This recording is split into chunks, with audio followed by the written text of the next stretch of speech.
to nobility. Ollie dance through life with frivolity. Parties and balls, a life so grand. Little did she know what fate had planned. Ollie, Ollie, the wandering candlewick, chosen by Sybil in her destiny's down. Escaped from towers of paper to the open road, a reluctant cleric with powers bestowed.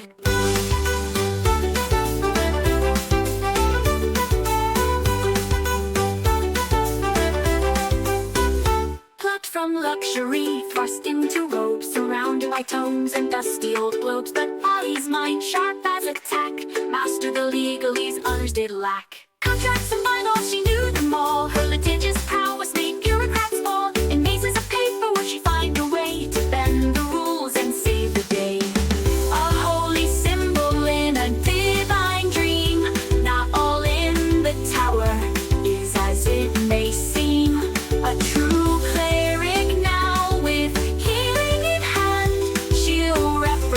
the tower across the land. But Ollie sees more than meets the eye. All timelines at once, futures that fly. Past, present, future, all intertwined, sometimes leaving the present behind. But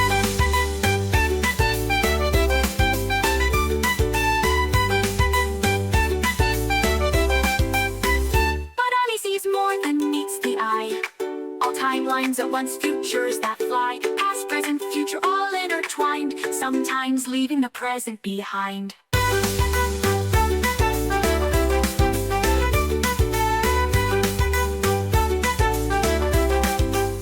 Library cat, shrouded in mystery, follows Ollie through every history. With glowing eyes and silent paws, it guards her path without pause. Ollie, Ollie, the wandering candlewick, chosen by Sybil in her destiny's down. Escaped from towers of paper to the open road, a reluctant cleric with powers bestowed. Cut from luxury, thrust into robes, surrounded by tomes and dusty old globes. But Ollie's mind, sharp as a tack, mastered the legalese others did lack.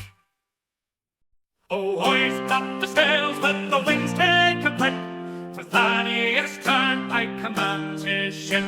For good on the waves, a sailor so bold, with magical powers and a heart of gold. Behold, Thaddeus sailed the endless sea, with little Bubo as wise as can be.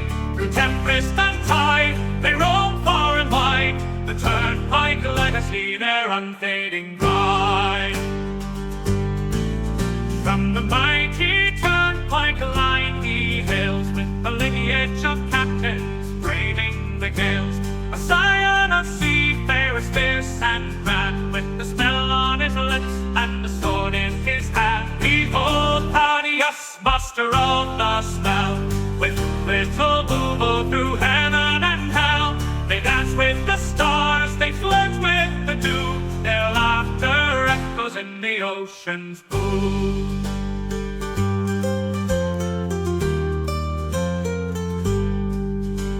Now for his mate, little Bubo's his name. Together they soar in fortune and fame. With little Bubo, his talents wrapped in light, they summon the winds and the stars to their fight.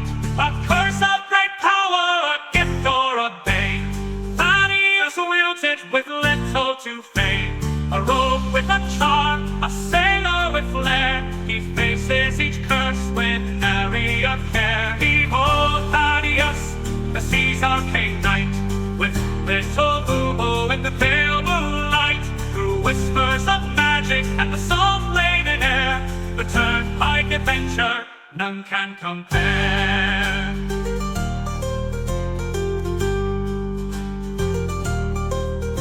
So sing of the Turnpike, the legend, the tale, of Thaddeus and Bubo setting sail. For where the map ends, their journeys just start. The sea's in their blood, magic in their heart.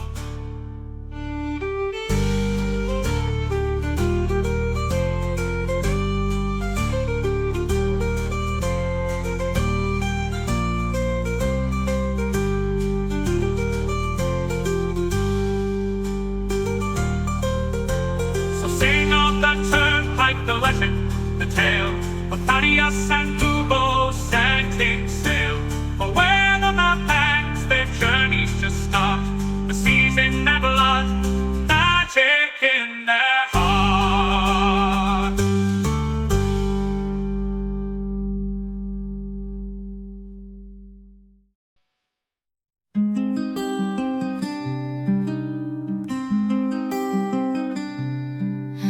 miscellaneous fields, a halfling stood tall.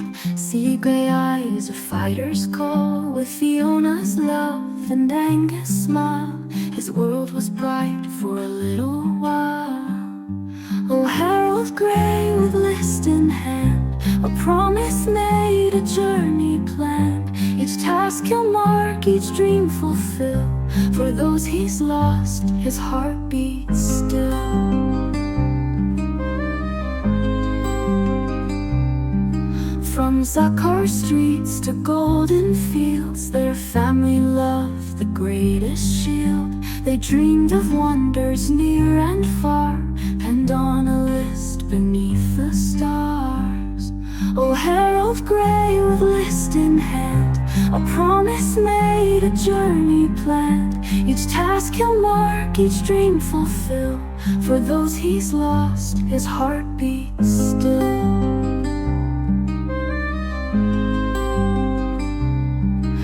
Young Angus fell on distant shore, while Fiona's kiss would come no more. A drunken noble, a vengeful blade, left Harold's world in darkness laid. But from his grief a purpose born, to honor vows that he had sworn. The list unfolds, a final wish, a blade resisted a gutted fish.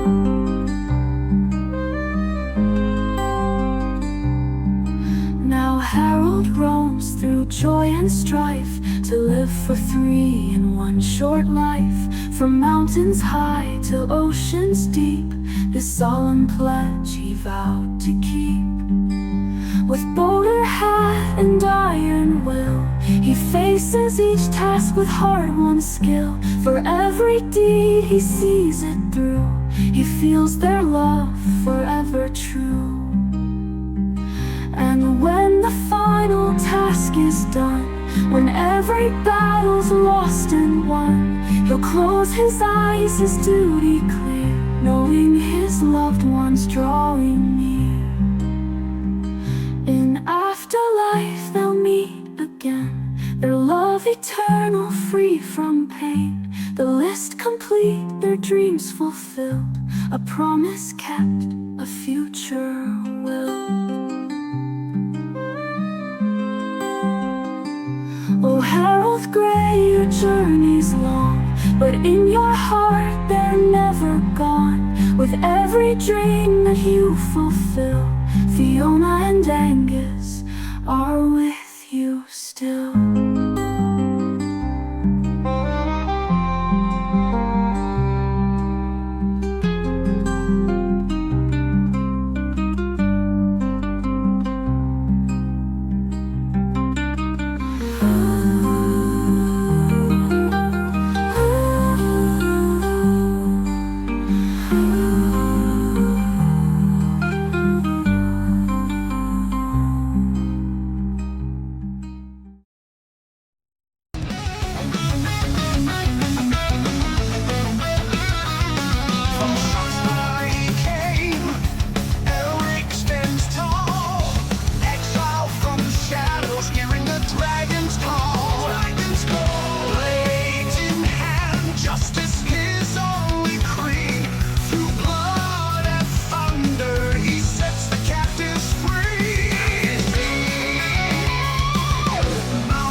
hello. Oh, hello. Hello there, internet world. Welcome back to You Are Legion, the D&D game where you, the audience, can join in and be a part of the story as the gods themselves. Feel free to use those eternity crystals somewhere there on the bottom in the description. Twitch is crazy. I'm old. To give any character you like, PC or NPC, advantage or disadvantage on any D20 roll. Remember to write in the character you want to be touched by the gods. My name is Coy, and I'm going to be your game master tonight, and I'm joined by some faces you might recognize. Michael Keane, joining me over there, I think. That's it. Playing the halfling Harold Gray. Last we saw Harold a couple weeks ago, stuff went down. I think we have a little time to unpack that today. But what did our viewers witness last week, Harold? Harold had a bit of a come to God moment with Inpu, and appears to have made some sort of deal with him, though the exact bounds of that contract are up in the air. We don't know yet. Not quite clear as yet, but accepted. Maybe too soon, as usual. These mortals. Who else is next? I got Sam Gilroy up top center as the noble pirate wizard Thaddeus Turnpike. Last we saw Thaddeus, what was going on? Well, Thad was busy in the cover-up of killing 2 of his crew members, and the fact that it seems that the symbol of the god in which we are all championing is bringing shadow beasts directly towards us that can either take over bodies or infect, or I don't even know why those 2 crew members went mad. He's also trying to process, I think, a little bit, because there's not been time to have a conversation, how Harold could have wielded the magics that he has wielded. Mm-hmm. That's a step up from the shaping water of your... Yeah, from the simple hedge witchery that Harold's done in the past. Incredible. Yeah. And this week, playing 2 characters, both her main Arlie Candlewick, Noble Kender, and Cleric of the World Tree Zivelin, and also subbing in for Aelric Tiamaticus, Claire Hogan. Hello, Claire Hogan. Welcome. What happened last week with Arlie 2 weeks ago and/or Aelric? Hello. Arlie is trying to figure out what she can do magically without compromising herself. And so far, things seem to be compromised. She did 1 guiding bolt, and it blasted her as much as it did the enemy. And despite being kind of like a weirdly high strength, she is not very good at melee combat. But we're kind of going for a go for the knees kind of thing. Tanya Harding. So she's yes, with a mace, I think. But yes, same idea. So I think Arlie's. Yes, she did break out the mace. So she's just trying to figure out how to be helpful. Given that, she doesn't have her magics in the same way. And I can't I feel like I can't remember what Aelric did. I feel like he was in a spot and he kept trying to do something, but he was in a spot. That's what I remember on the map. Yeah, I think the big dramatic moment I remember from Aelric was that he asked Thad about the Call of Cthulhu world, and Thad did not remember it very clearly, which Aelric took quietly, which is so out of character for him. But yeah, I think that was the big dramatic moment. And of course, Eric Fournier, what am I doing? Eric Fournier joining us as the god Inpu. Welcome, Eric. And also, yeah, I needed to introduce you before you could jump in the conversation for anyone who's just listening and just enjoying. Who's his voice? Welcome, Eric. Thank you. I just wanted to help Claire out. Aelric was also the only one who spotted where the shadow beast creatures were coming from, and he was the one to be able to be he picked up a giant barrel of mead or whatever it was, super heavy, and was just it came from this. So Aelric was the one who solved the mystery, while all of us were just like dumbfounded and didn't know what the heck was going on. So Good point. Yeah. Right. And last we saw Inpu making a little Yes. deal with Harold.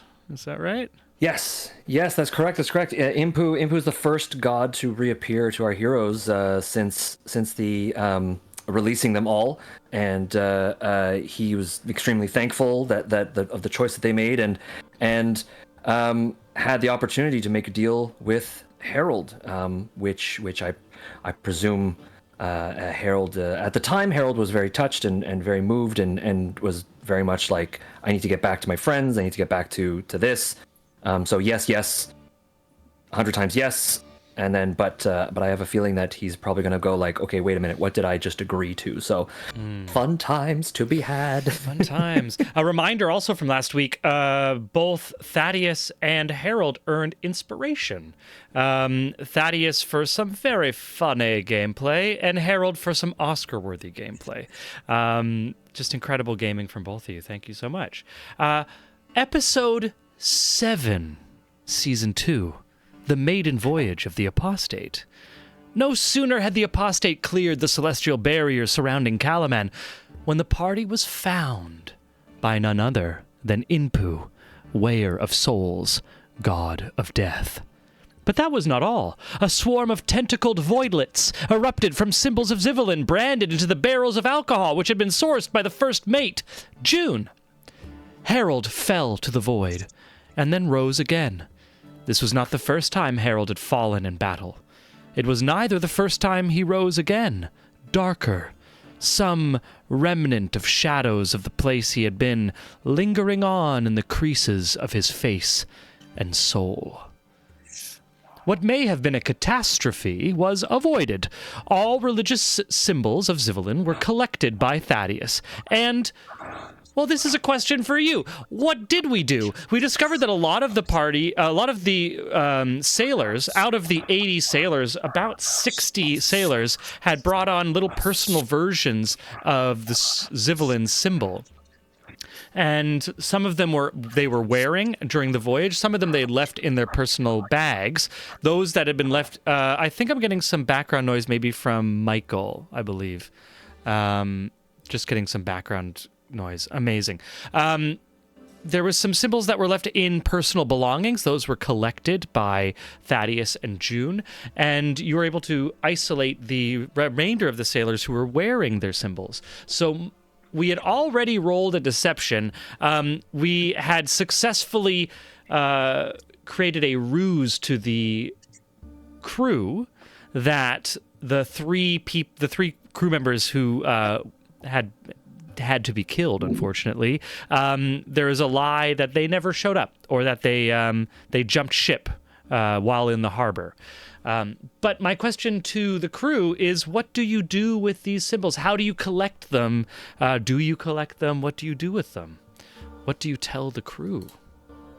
So I want to gather, I tell the first mate, what's our first mate's name again? June.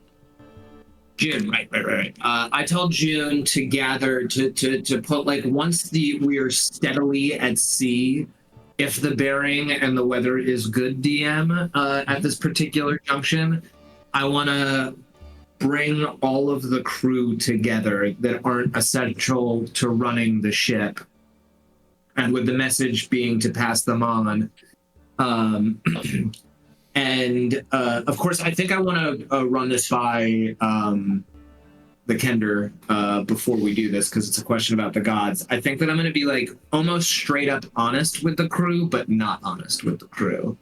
I want to say that we're getting rid of all religious emblems and symbols, and our pilgrimage actually as representatives of Zivelin, the tree that connects everything, the god who is never bound or taken away. We actually represent all gods and no gods, the common people and the continuity, and thus we actually should carry no religious iconography on us, save whatever patron god we are currently trespassing upon.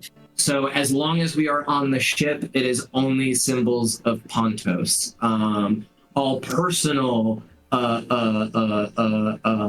belongings. We can only show our devotion to Zivlin by showing no outward devotion to Zivlin. Okay, I like that.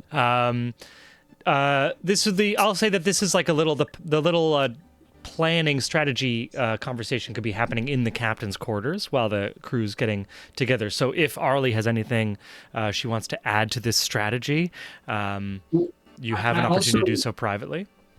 We have mentioned to like Wyhan and some other power players that Zivlin was never contained within the Legion construct, but I believe that this would be like the first time we would be telling this to a general population. Yeah. And I think that I want to make this part of my pitch, and I don't want to pass on what could be important political information without like party consensus. How is this? I didn't make the connection between how this story is covering up for the like these like tentacle things that like we defeated them and they turned into something, and we need to like make a cover for that something. They seem to be generated off of the symbol of Zivlin. Oh yes, it seems to have like somehow right. Okay, Yeah, so everything. Every piece of iconography of Zivlin, and I think that we're also maybe going to have a conversation with you about this, like whatever your beautiful shield gone, you know, all of our old amulets, if we're keeping them for sentimental reasons, gone. So what's our actual plan with everything that's marked with the tree? Like, I have minor mending, and I believe last session I like erased the engravings of Zivlin on all of the barrels. On All the right, barrels. On the barrels. and yeah. it's and our take is that Zivlin is a sort of neutral god of knowledge, and so ostentatious label he doesn't like labels. Right.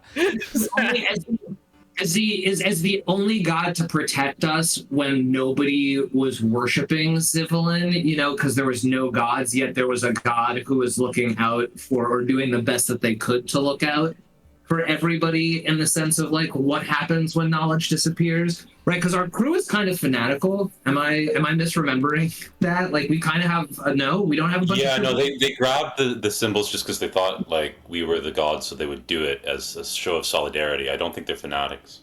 Got it. Well, Thad's high intelligence cannot help but go down, like starting to craft like a theological. He gets a little bogged down in the weeds, but yeah, all religious symbols must go because it will actually bring bad luck. And I mean, sailors love luck. Sailors are super superstitious. It's not as a superstitious sailor.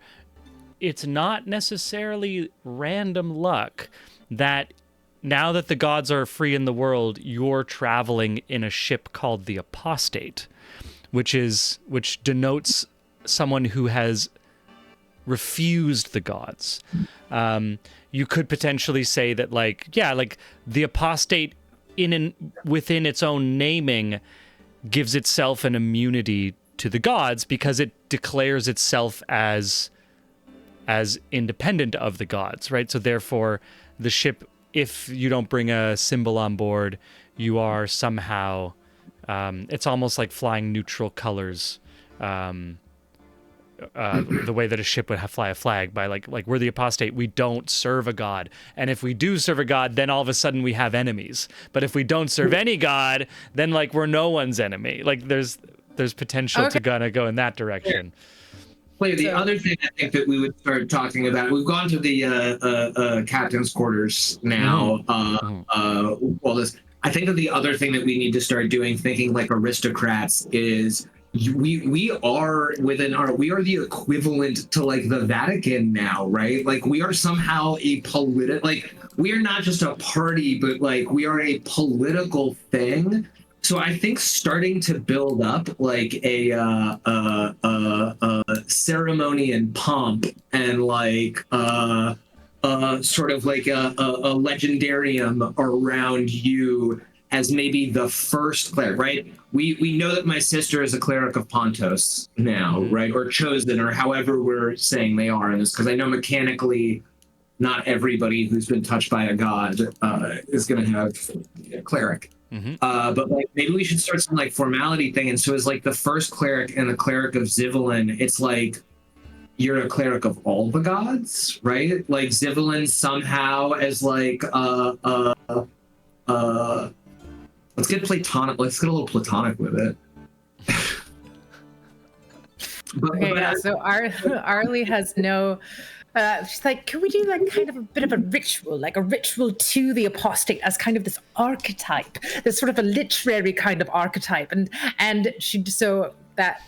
No, we should do theater for the crew is what I'm trying to say. I think that that's the not in the weeds part of it. I think that we do have to make this ritualistic in some way. Right, that's what I'm saying, is that we undo our allegiances. I don't know what to do about my shield, though. It kind of gives me a bonus, and I'm kind of not that strong. So I kind of like it. But if you could mend it into sort of, if you could kind of make this tree of knowledge look like a stick of broccoli, or I don't know if that would work. But I'm afraid mending won't be able to work on that. It worked on the barrels because it was a brand that was like burned into the barrels. So the mending was like undoing that branding. I'm afraid mending won't like unwhittle a Claire symbol knows that. Arlie is not. Arlie's like truly pleading with that. Like if you could just, if you could. Maybe the only one to carry a symbol of Zivelin should be then the cleric of Zivelin. And we can excuse your shield, but the second one of those shadow things crawls out of it, we are chucking it into the ocean.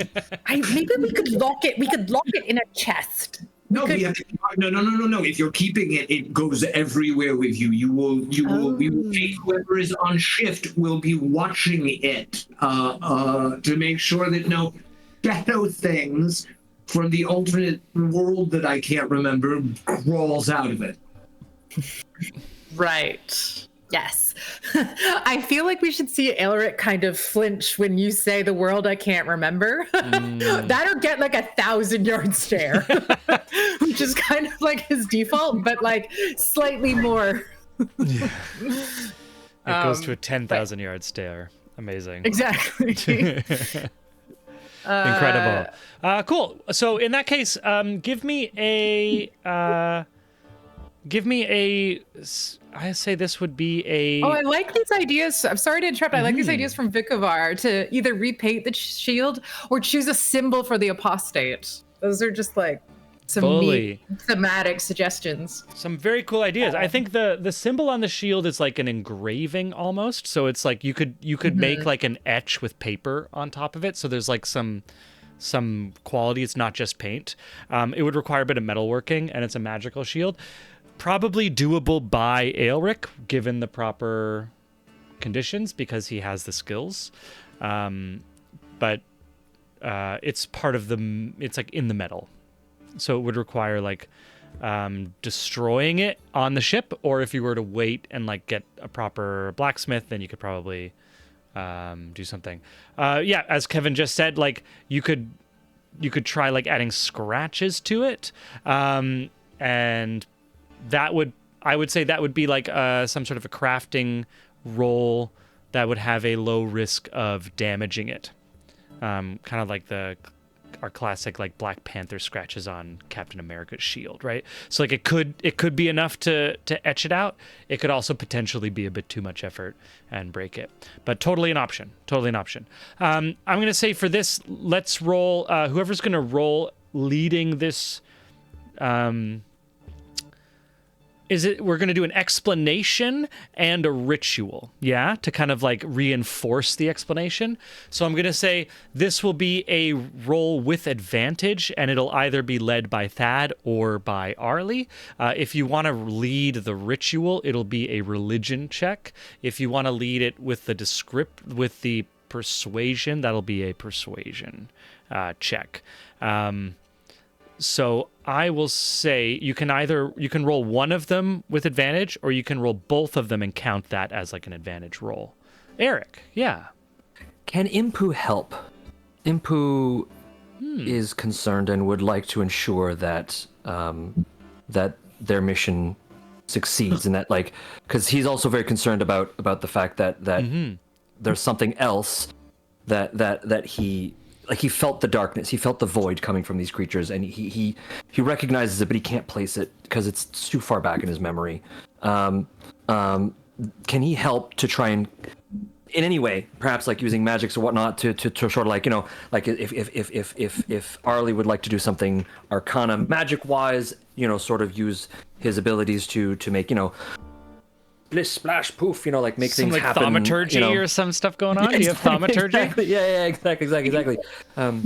Does the crew know that Impu is on board? Like, have we also managed to successfully keep the fact that we have the avatar of a god aboard the ship? Give me a stealth roll, Inpu, because Inpu showed up and you went to the hold, but I don't remember specifically hiding. So I'm gonna just say, give me a stealth check. This will be with disadvantage because you weren't trying to hide. True. I think at the time we did it, you were describing that everyone was busy and like everyone was looking at on the deck shimmering because they and all were that stuff, everyone was on deck. It was like this awesome maiden voyage leaving harbor. So there's definitely a chance you weren't seen, but you're also walking past everyone. So there also is a very real chance you could have been seen. I will say with a 9, I'll say that a few people saw you and like whispers are starting to spread through the crew as like, didn't you see that like Warforged? Like, I didn't think we brought a Warforged. No, I'm pretty sure I saw a Warforged. Well, what did it look like? Not a normal one. Well, what's normal? Like, it's like rumors are starting to kind of quietly spread through the crew.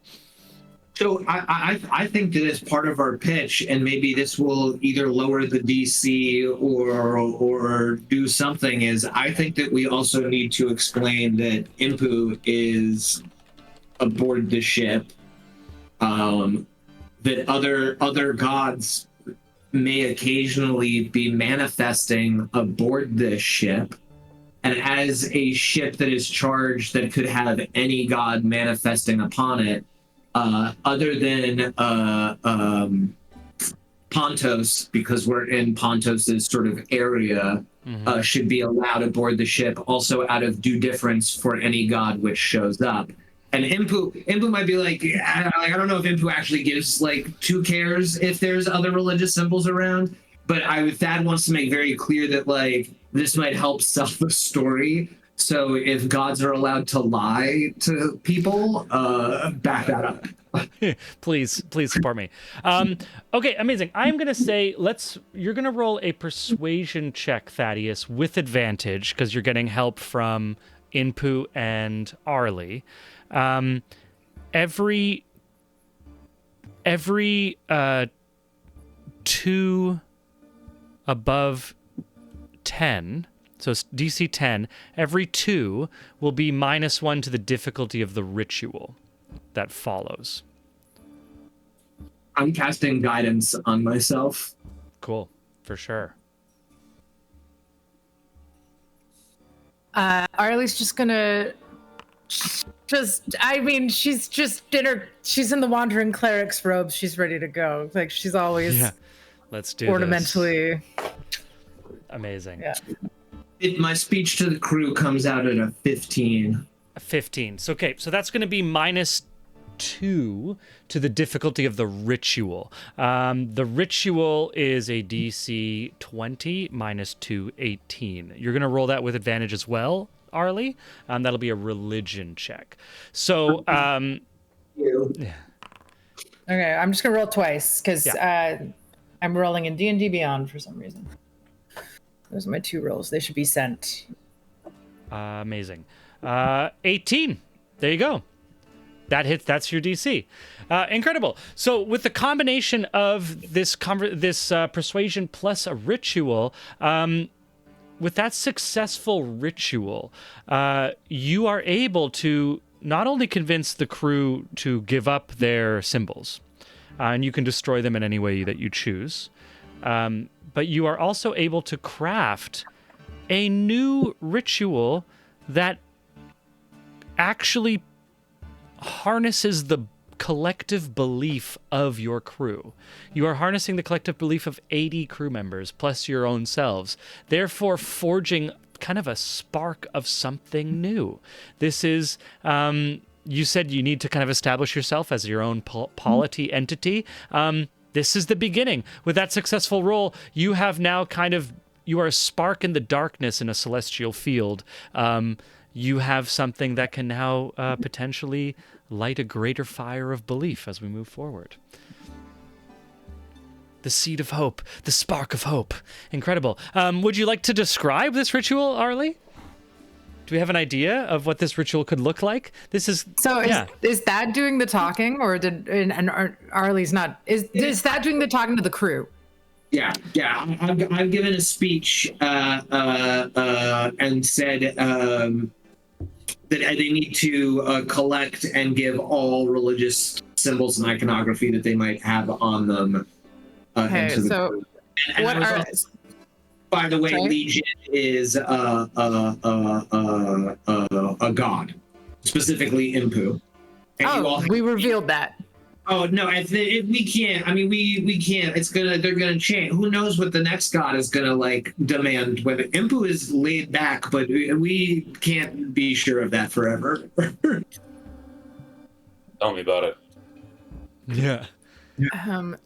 So, yeah, I think that the ritual that Arlie, in the collection, just running around with, I don't know, a hat, I don't know, but you're like your trinkets in, or whatever it is. And then I think that there's just this kind of ridiculous looking weaving of where she's just going to tie all the trinkets together in this really haphazard kind of net Daisy sort chain of them thing, kind of thing? as she goes, she runs up to someone, so it's not quite collected all together. It's more I don't know. I'm changing the image, so it's more she goes up to someone. You have a personal, you've a necklace or something on your belt, and then she ties it into the string, and then I don't know, maybe they hold it and she runs to the next person and ties that onto the string, and there's just this bizarre sort of tangle of rope or whatever, and then I don't know, and then it's gotta there needs to be some sort of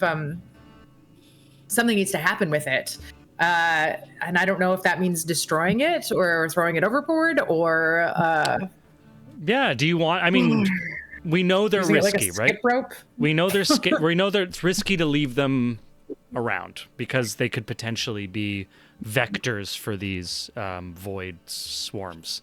So, do you want to destroy them by throwing it overboard, and the ritual kind of commences with this unification and throwing it overboard, or do you want it to be a unification and torching them or destroying them in another way?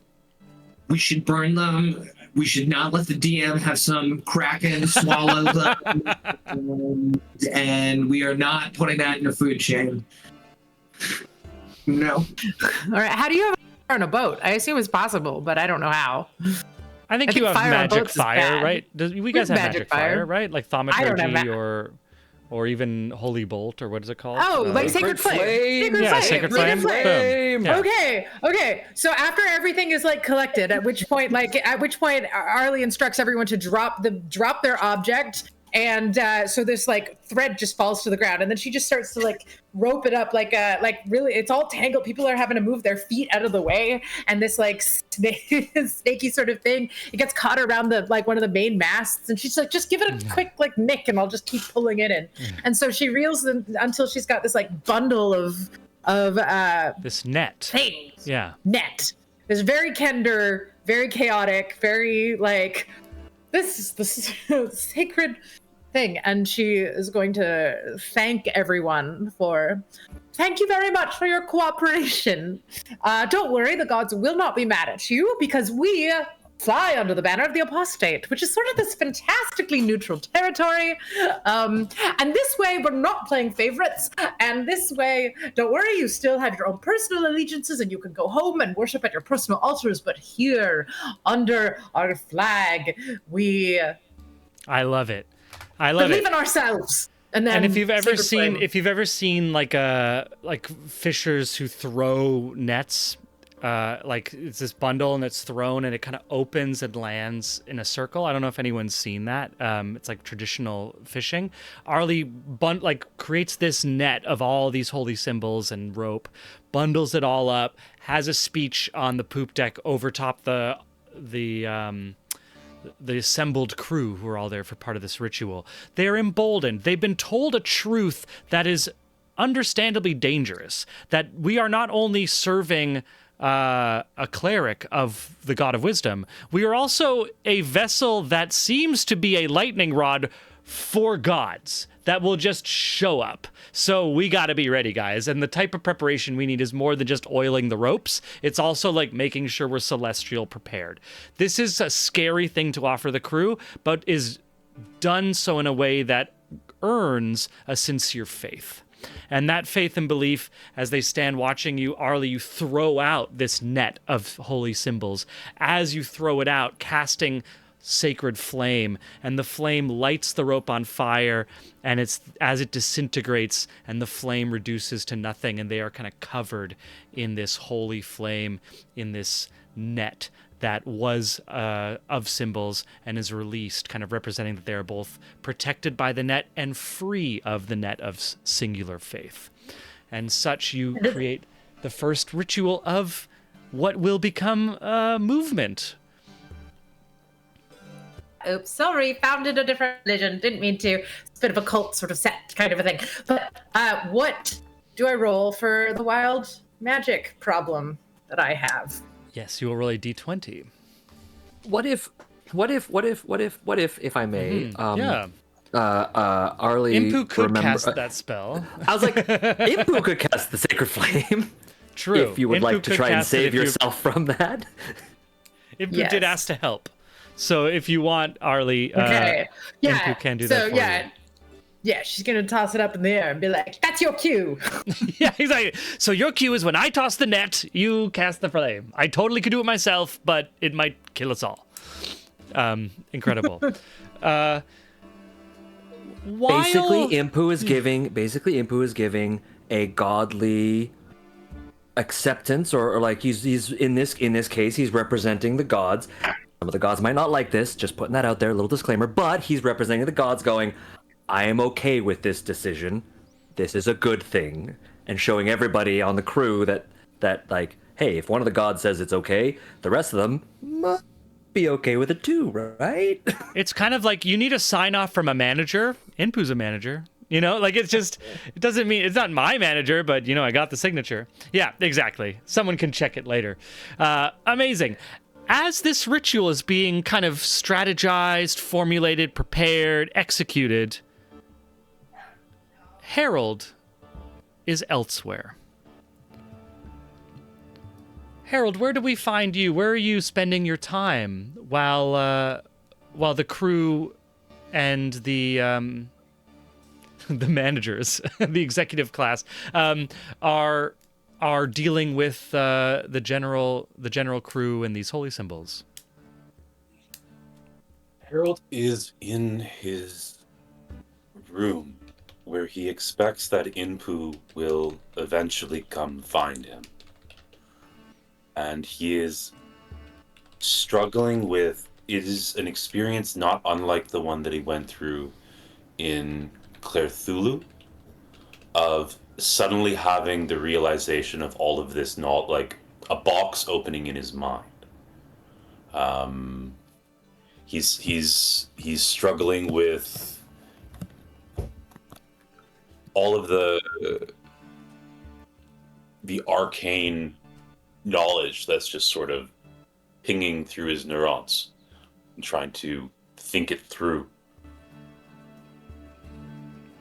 Amazing. Time becomes difficult to process in this state. It is both a flow state and a kind of zoned out condition where time is both endless and singular. And in this state of mind, Inpu does join you. Yeah, Impu opens the door. Actually, well, knocks and opens it a crack and asks if it's all right to enter.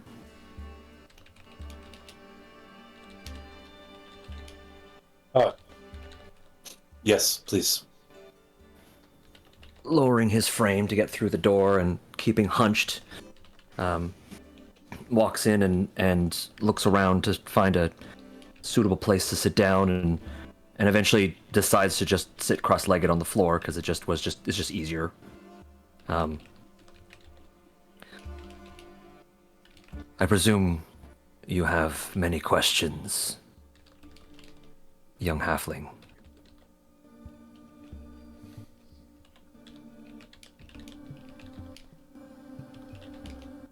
How will I know it's him? How will I know it's Albert? Angus.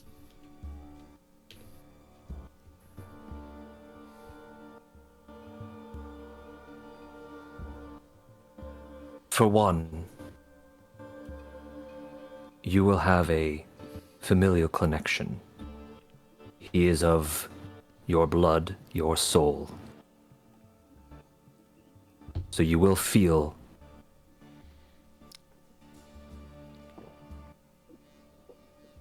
his energy.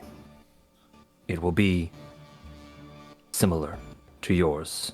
It is difficult to put into words. It is something that once you've experienced, you know.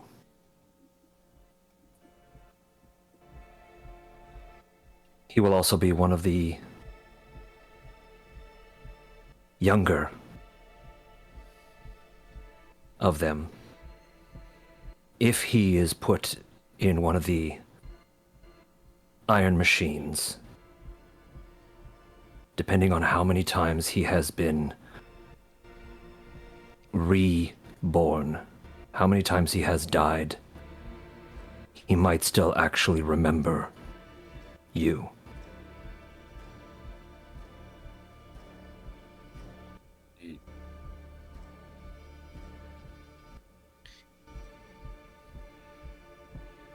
You haven't brought me back just to save my son. He's free.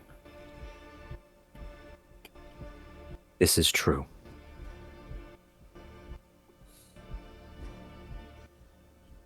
With all the gods now being released,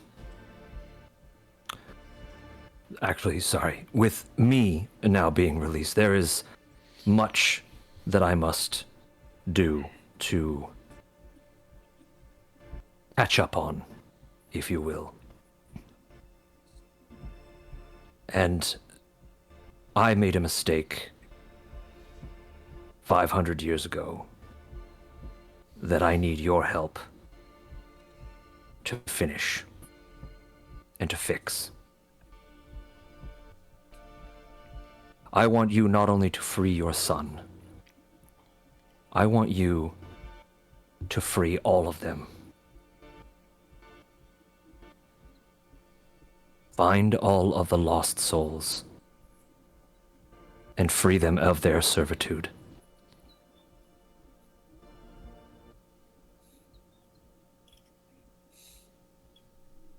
From what I can tell, for a very long time, the mortals have not been able to create new. It appears that they've lost that magic. They lost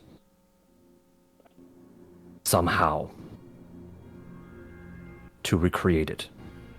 That I am thankful for. Which means that there are no new souls, so to speak, being forced into slavery.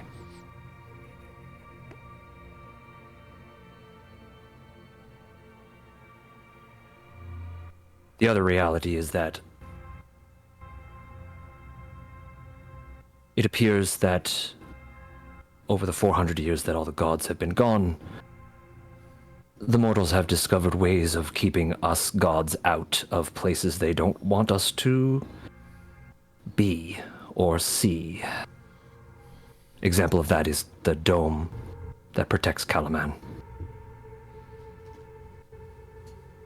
It is free from any god to enter or see within. Which is why I need someone like you, who can enter into those places and help finish what I am trying to do. What are you trying to do? I'm trying to right the wrong that I did.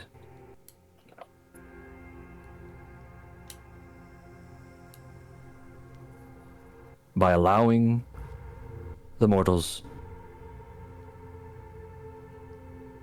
to take away the right, the choice to continue fighting.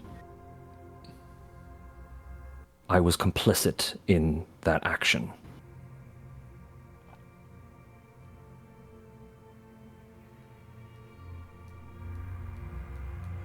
And as the god of balance,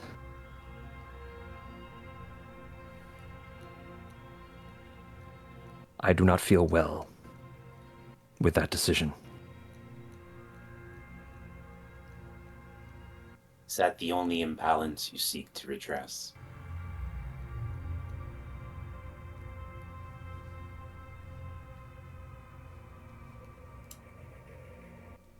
While we've been away, many of the mortals have found ways to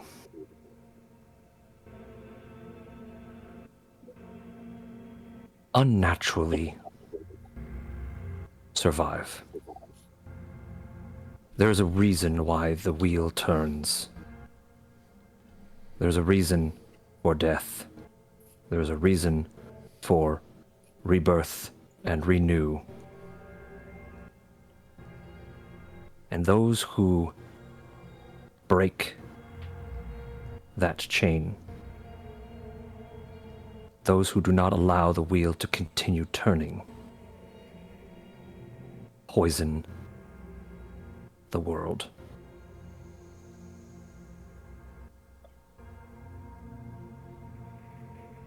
One of the reasons why I chose you, Harold, was because you have one of the strongest sense of duty that I have ever known a mortal to have. I trust your judgment. I trust that you will make the right decision. If you come across a soul who has broken the cycle, who has found a way to stop that wheel from turning, if you deem them, you are to end that life.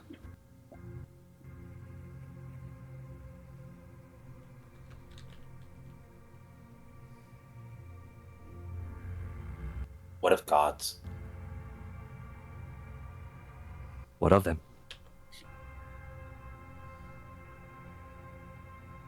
Nothing lasts forever. This is true.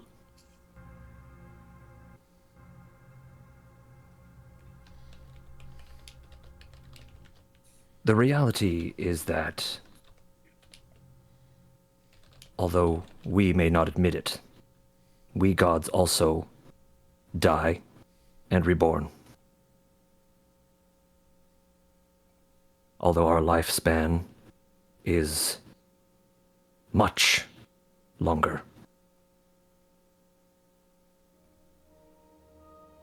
We do end and return.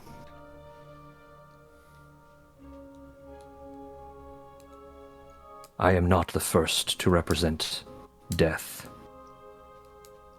I will not be the last.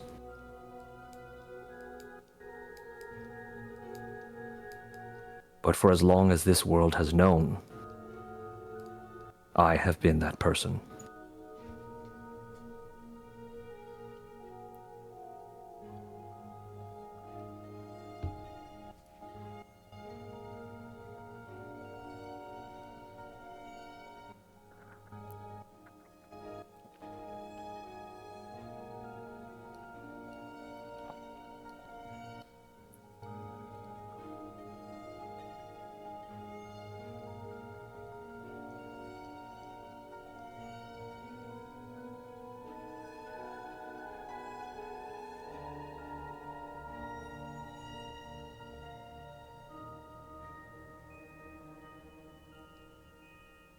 How can I?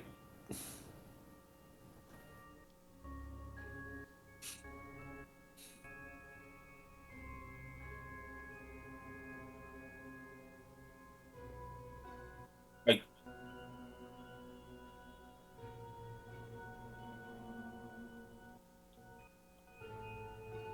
I cannot.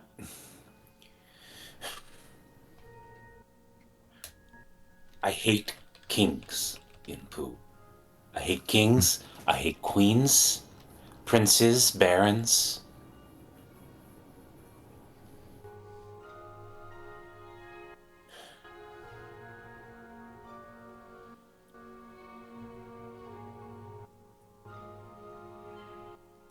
Odds must prove their worth to the wheel, too. I'm only interested in accepting your terms. If my remit extends beyond mortals.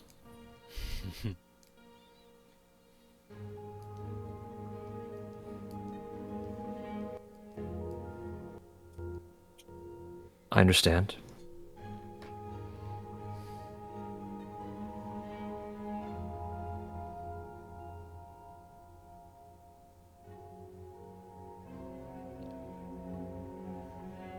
When the mortals first approached us gods, some 400-500 years ago, and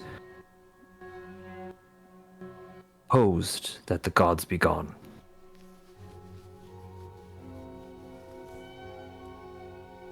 many agreed.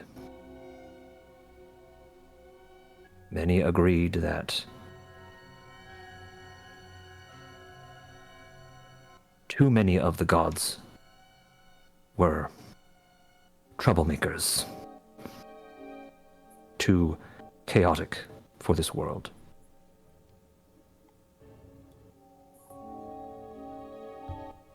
Now you know more about that history than I do. The outcome, that is. But I agree that some of the gods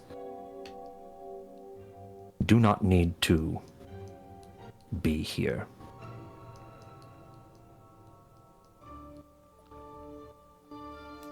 They see mortals as smaller, insignificant creatures that they can push around, play with, do as they will.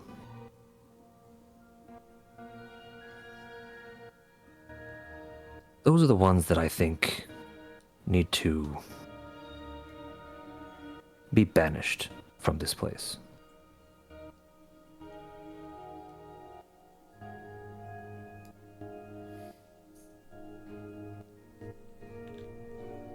Are all tools at my disposal?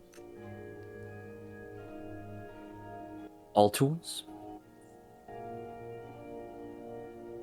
You have been given many abilities as my champion.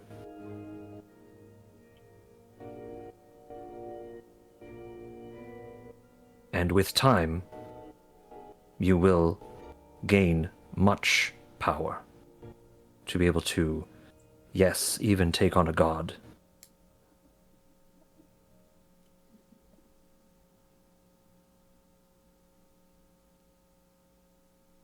I have declared you as one of my champions. And I have no intent to take that away from you. So as long as you devote yourself to this mission, nothing will be held back from you.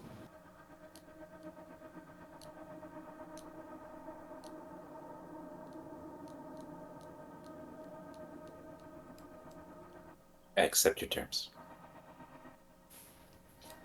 With it comes a price. As my representative, you must help. You must help the lost souls find their way.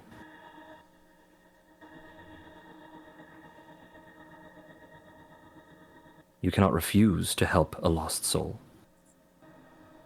For that is the duty of a shepherd of the dead.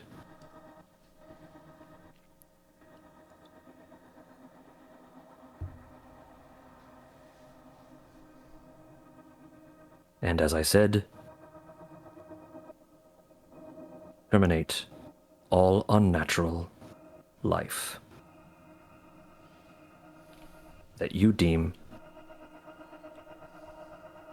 no longer serves a purpose and is only holding the wheel still.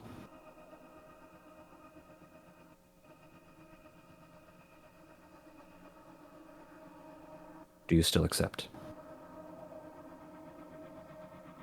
I will not be found wanting, discharging these obligations. I know. I've seen your past.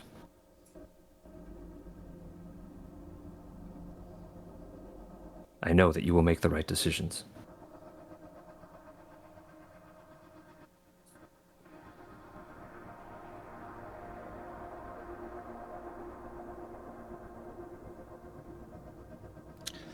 Amazing. As the conversation between you two continues into the evening, we end our first night at sea. We are going to go into a week of travel time as the party is traveling through the northern seas. I'm going to change our little map here so we can see where we're going.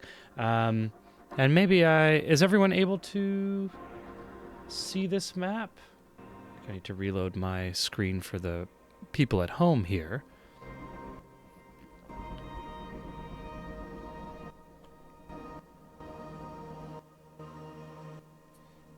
Amazing.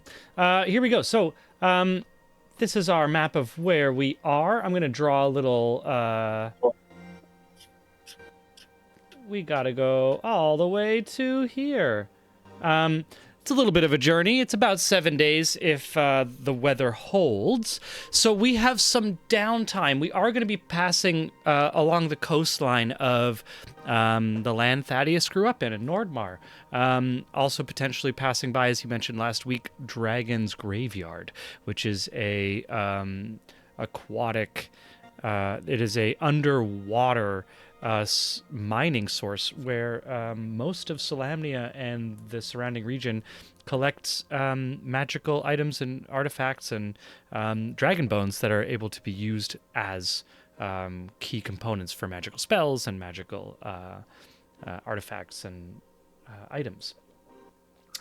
Along this week, we have time for downtime. So any type of thing that we're looking to get done or pursue throughout this week of travel, now is an opportunity to offer that, to tell your DM. Yeah, I mean, Harold would like to have a conversation with the rest of his group. Totally, yeah. Definitely, we'll why don't we return the next morning with a conversation, because that might prompt some more thoughts and considerations. Do you think Harold sleeps that night, or is he up talking with Inpu?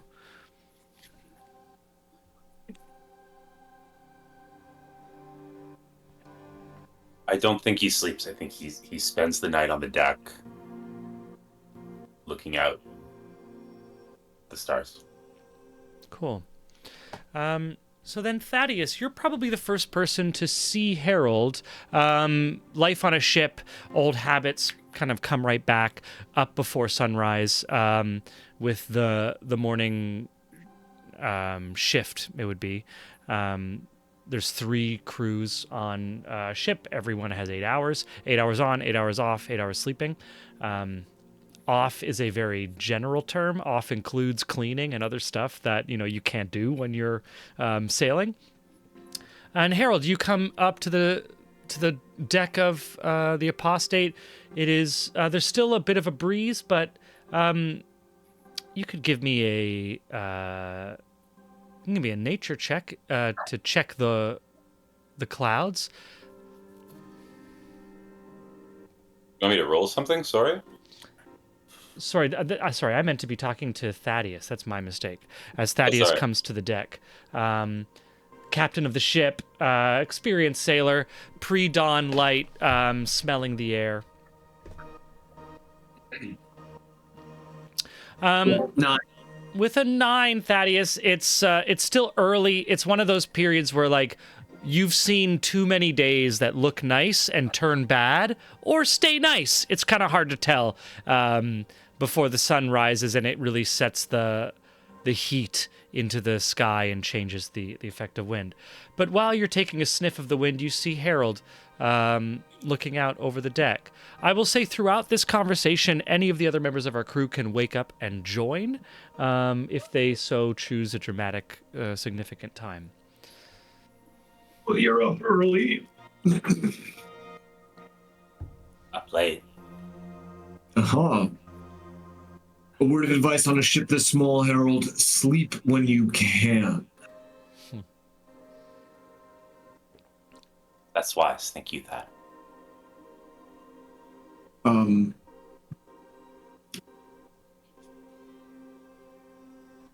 Why have you been hiding that much magical ability from us? I haven't. It's a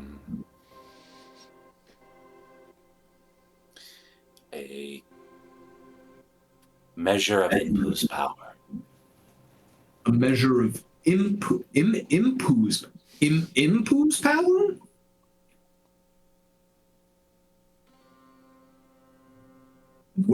When you went down in the combat? Yeah. And now Think of it like part of me, a necessary part of me, be fixed and needed fixing.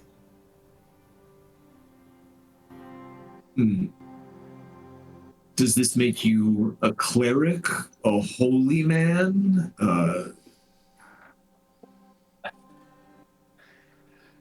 I think it makes me a killer, Thad.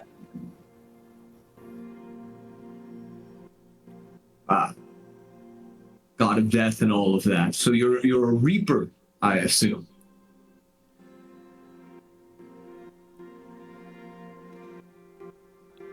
In the agricultural sense of the word. Yes. Well, so our party now contains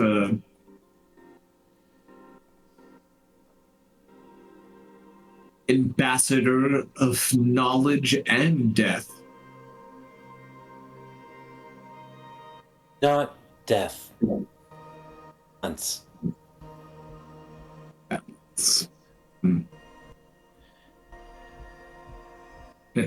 Death would think of it that way.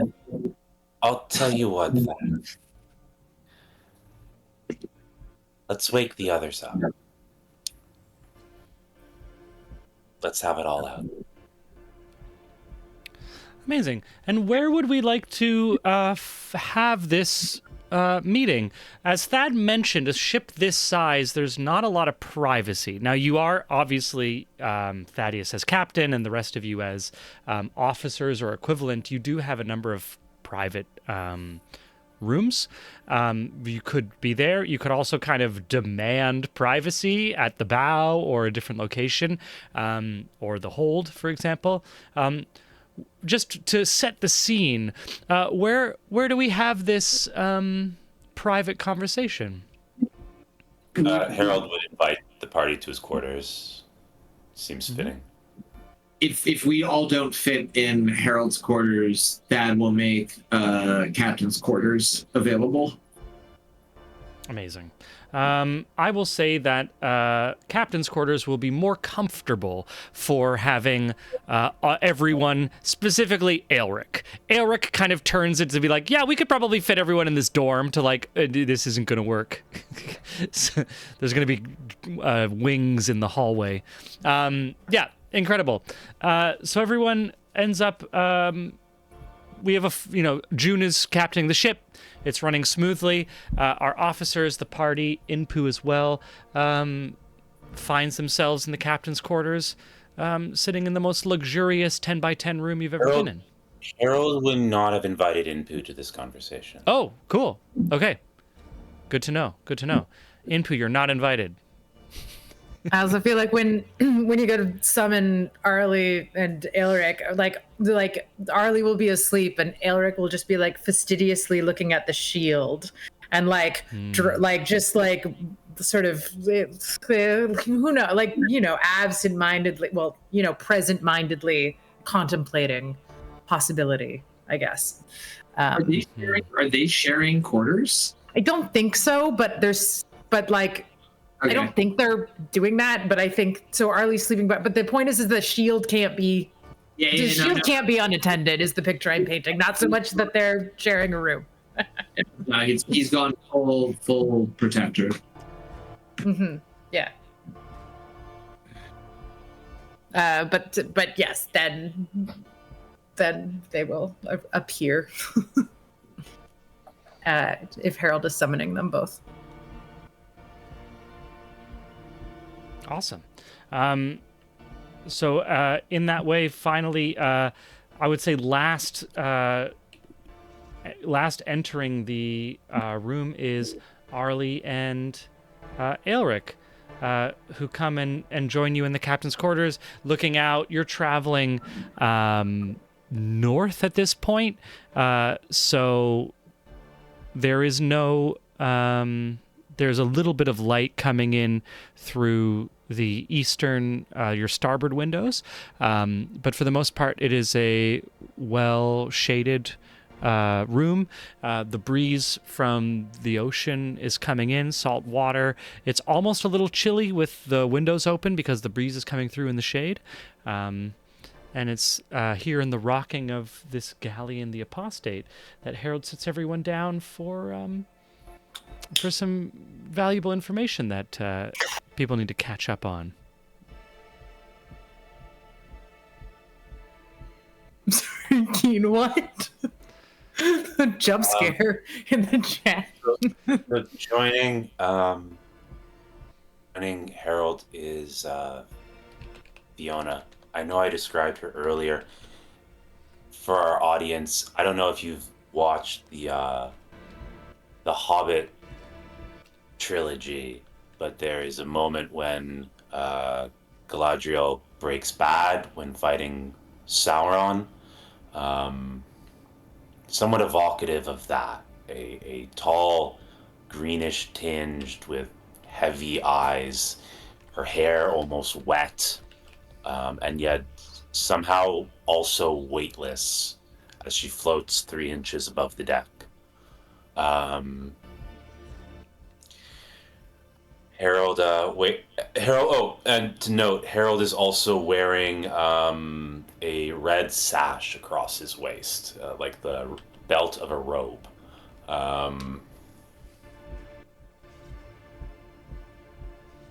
Thank you all for coming. Earlier, the Forge. I was not forthright with you all because trust has never come naturally to me. And that was a mistake that I would like to apologize for. Something quite dramatic has happened, and you all deserve informed consent if I'm to continue with this group, because I don't know if I am able to pursue the goals that I am now bound to pursue without it affecting all of you.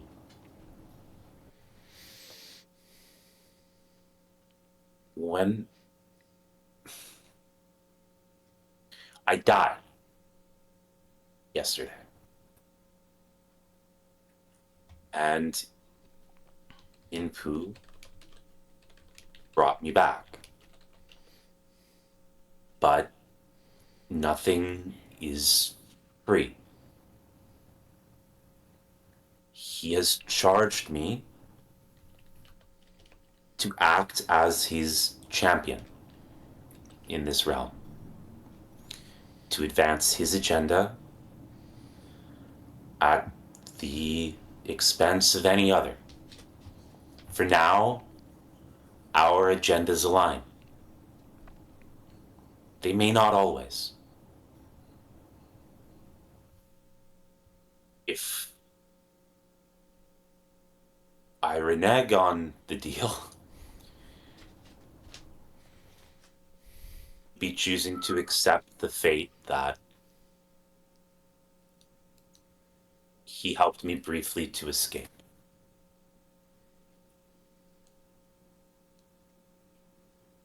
One which was sorely tempting.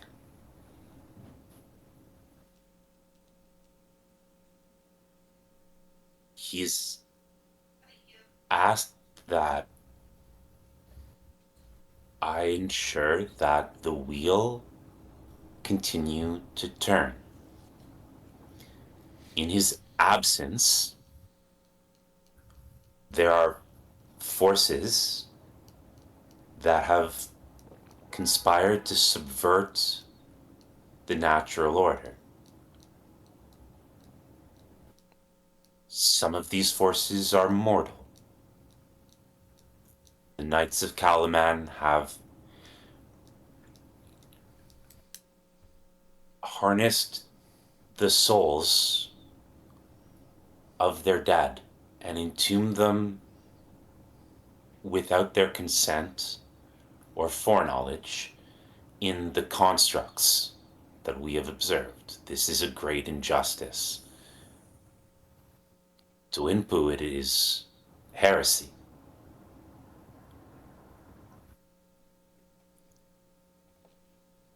My son is amongst those souls so entombed. This is a great evil, one that I would seek to remedy even were it not for my personal connection, but I cannot deny that having my blood in the game does color my intent. There are others, like Nire, who seek to cheat death. Inpu demands that I remind them of their obligations.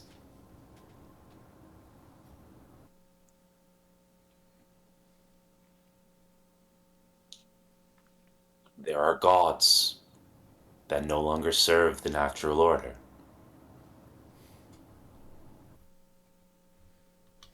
They too are within my remit, if not my immediate reach.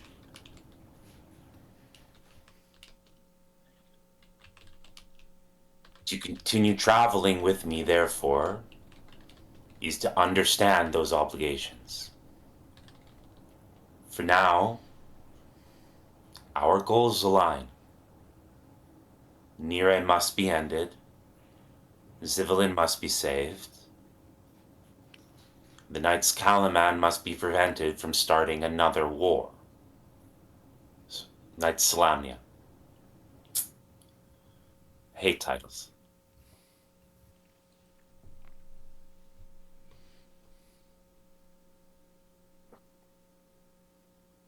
That's all I got. What questions do you have?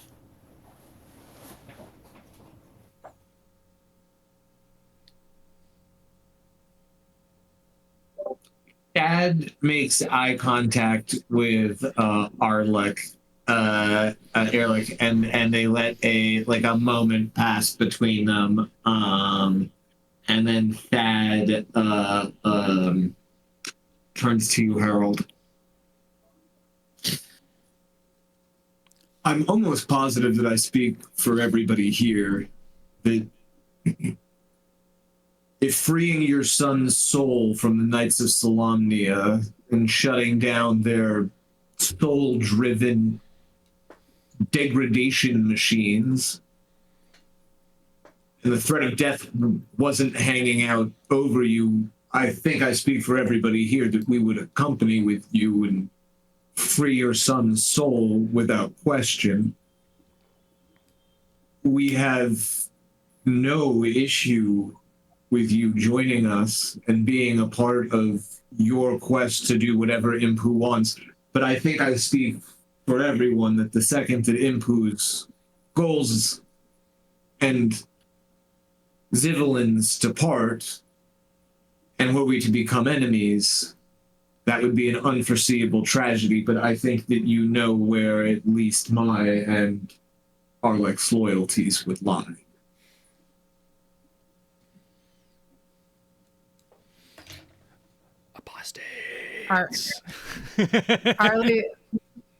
Arlie's gonna be like, I'm sorry, but there's supposed to be kind of a big reveal here, because the entire reason I put the key into the final releasing of the gods moment is because literally your son, and to free him, because I sort of was on the fence up until the end.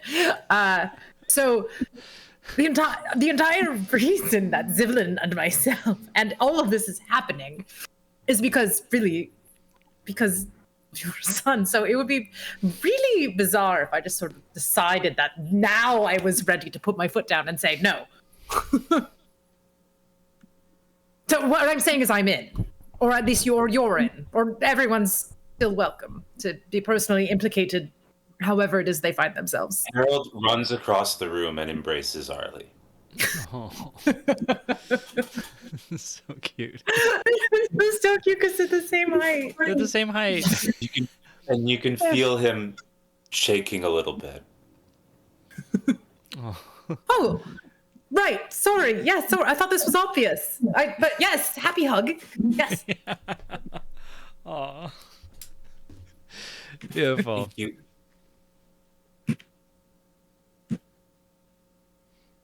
Thank you. I wanted you to know. I feel like if I can't do the Elric voice, it's like, but I feel like Elric would say something to the effect of having the opportunity to, like, almost like rescue, I don't know what the word, but having the opportunity to take care of Angus again is like some kind of honor. So pretend there's a sentence that says that. Yeah. Elric says something akin to, like, there is, to serve a greater purpose than oneself is always honorable. When that purpose can align with one's own goals, that should not be considered shameful. And yeah.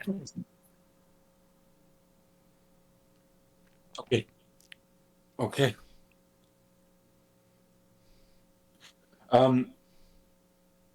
Else. Oh, this is Fiona, but it's not all of her. I feel like I did in the other place where there's knowledge in my head that is new. Our souls have many parts. Our personality, our bond. Fiona's has moved on. Her intent and her will remains. what you're seeing is a part of her soul. She can't hear you. I don't even know if she can hear me.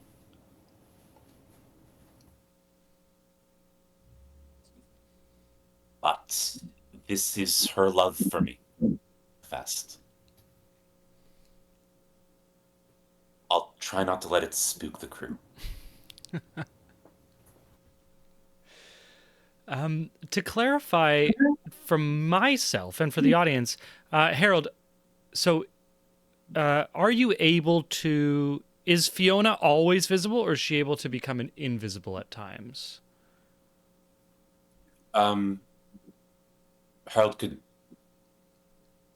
Mechanically, yeah. Yeah. She can be He can dropped, yeah. mechanically. and, Okay. So it's not like you have to walk me- around like public spaces always having this thing that you have to deal with. You could just choose to be like, No, she's probably disappeared. choose to in most circumstances unless it became completely inconvenient for him. But yeah. I just want to remind myself more than anything to be like, okay, did we set this? Did we have a ghost with us now all the time? Okay, cool.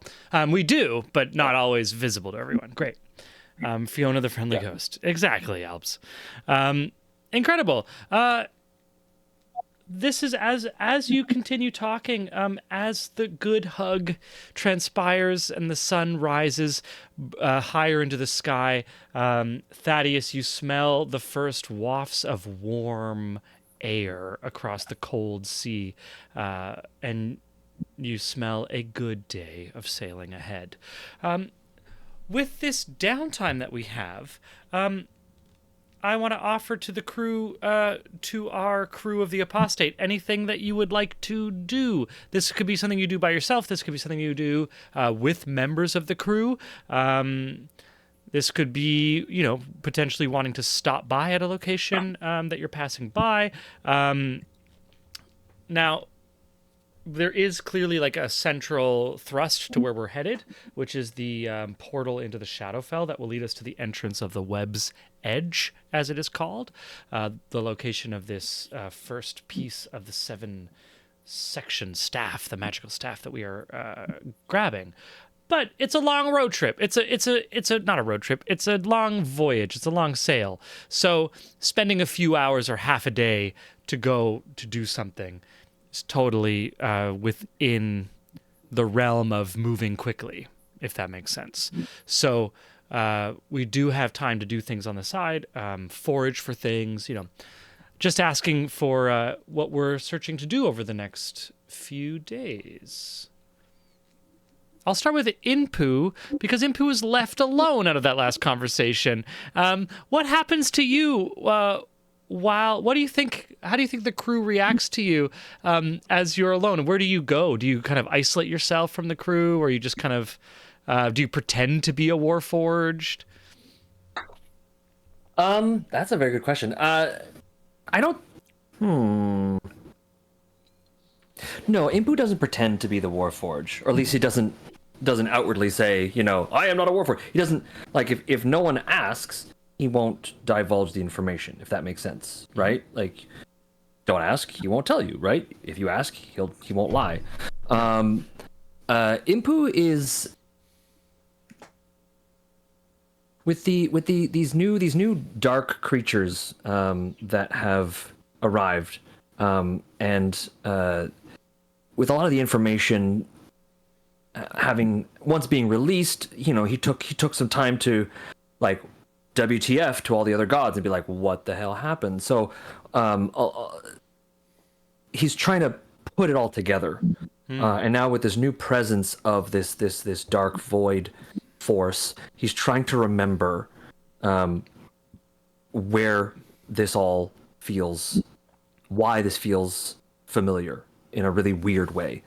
Cool. He feels like he's seen this presence before, he's felt this presence before, he just can't remember where and why. Yeah, give me a history or religion check as you're going through this. I'm gonna say, whichever one you prefer.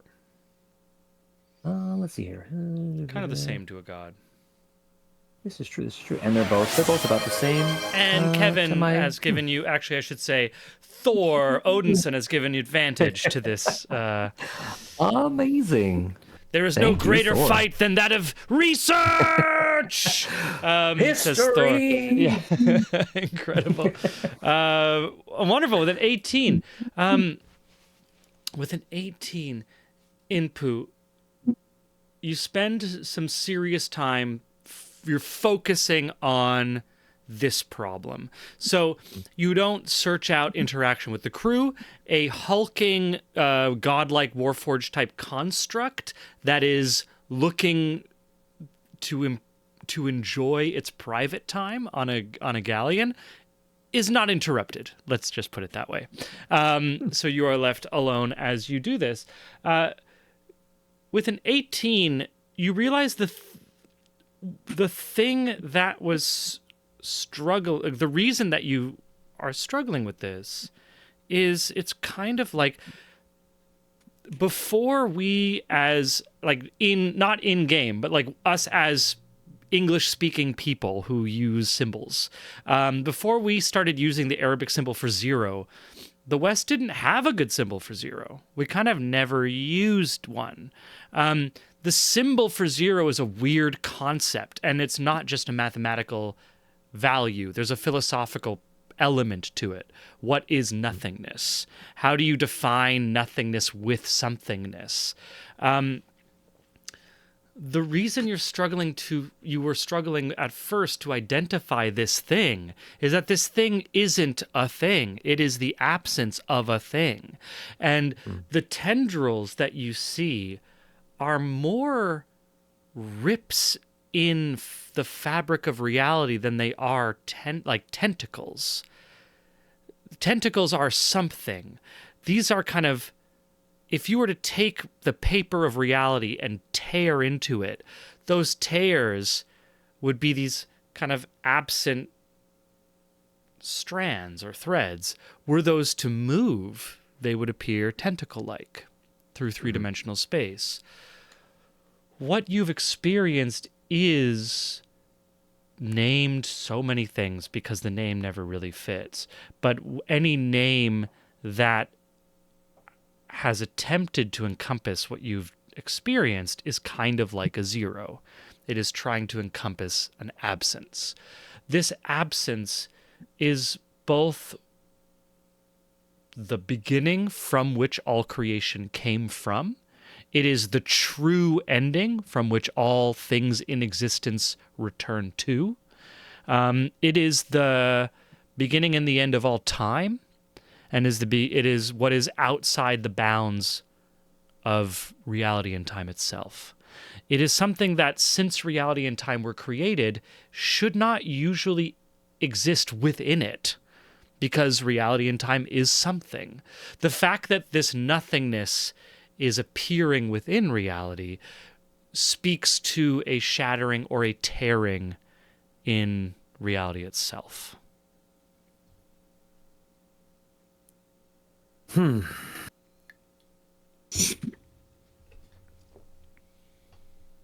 now it is, and correct me if I'm wrong, but now it seems to have infected Zivelin Yes. by all accounts. It seems to, and by all accounts, that makes sense. So for anything to get it's like any infection or fire, it's going to start from the source and move outwards, right? So even at worst, at the edges of time and reality where reality makes way to chaos and chaos makes way to nothingness, you would find this emptiness. But to be within the center of it is weird. Like, how could it access the center of something? Zivelin makes perfect sense. Zivelin's roots reach everywhere. They reach through all realities, and they reach through all realms. So somehow this thing has tied itself into the essence of Zivelin, and therefore can reach anywhere Zivelin reaches. Yes. Scary. Very terrifying. But at the moment, it seems to be restricted to, symbols. So quite quite direct connection. The good and the bad. The bad is that it has kind of access to everywhere because Zivlin has access to everywhere. The good is that like it's not kind of pop out of nowhere. It's going to be popping out of, symbols and references. And what's unclear is like when and where and why is still unclear.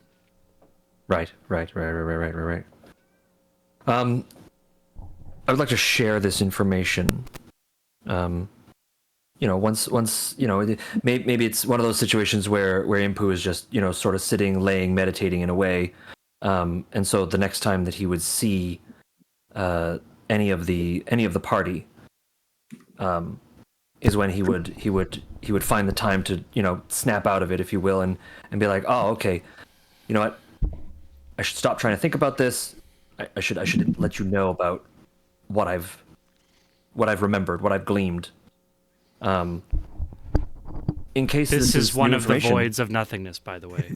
It's like water and fire at the same time. So it's very dangerous and loud. Yeah. Your what's the creature called again? Vikivar, help me. Your void beast, or what's it called again? The black cat-like creature that has like tentacles that can has 3 tentacles on its back that can basically teleport itself.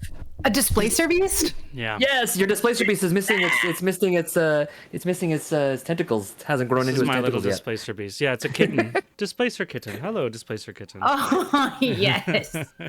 Yes, thank you, Vic. Thank you for also helping. Yes, that's right. Yeah, cute. So I would upon first, Impu would basically be lost in trying to just whatever he can to try to remember and to try to to try to figure out, to try and give us to be able to figure out as much information for both the party, but also this is stuff that he should probably pass along to the gods, because if this is something that it has infected Zivlin of all the gods, even the gods are not safe, so to speak. Certainly. I think time works differently for gods. At the moment, you're kind of existing within the frantic nanoseconds of mortal existence. So you have time to tell them what's going on. All of a sudden, you have a reason to leave the party and you have some information that needs to be shared to the higher ups. You have enough time to, maybe another hour and a half of gameplay or so before you really have to get out of here.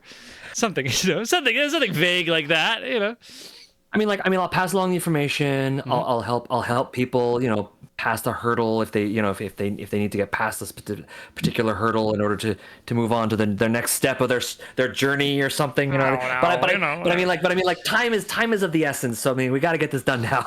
Exactly. Amazing. Anything? So yeah, this conference. Would you like to just explain in your own words, Inpu, or would you like to kind of yada yada what I just said, that you relay that? I'm okay with yada yada. We can all imagine that Impu speaks in very wise, mystical, very weird, sometimes in riddles, but yada yada, just because I don't want to. I have a tendency to talk, as you know, Koi. I love to talk, and I will take 4 hours. I love it. So it's this. So Inpu describes it all. So the party has an opportunity to ask questions. You can ask them through the similar yada yada to just get kind of mechanical, broad, meta answers, or you can ask them in character if you choose. I do want to know if this has any relationship to the Aboleth or Aboleths at all, or is there any linkage between those things, since we have faced an Aboleth before?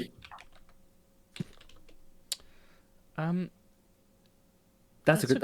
Koi, can you help me out with that one? The Aboleths. I'm trying to remember the Aboleths. The Aboleths exist in. When I was describing that, on the edges, concrete reality gives way to Fey realms, which gives way to chaos, which gives way to nothingness, right? There are these kind of concentric circles of a loss of... It's entropy, right? Increasing entropy. The Aboleth comes from a plane many mortals, a rough translation into common is the far realm, which is very far from the center, high entropy, a realm of madness. So it is from a realm closer to this void, but not of the void, if that makes sense.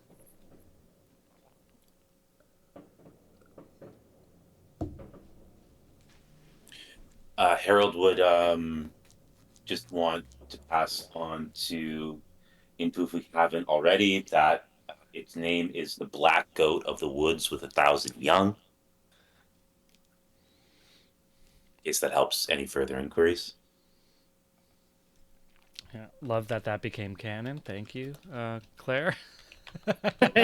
You're welcome. Yes, black goat. And I always forget the order. I'm like 1,000 black goats, but yes, that one. It's 1,000 black goats, guys. Come on, you know what I'm talking about. Love it. Dad wants to know how do you kill, like, how do we successfully expunge nothing from our reality?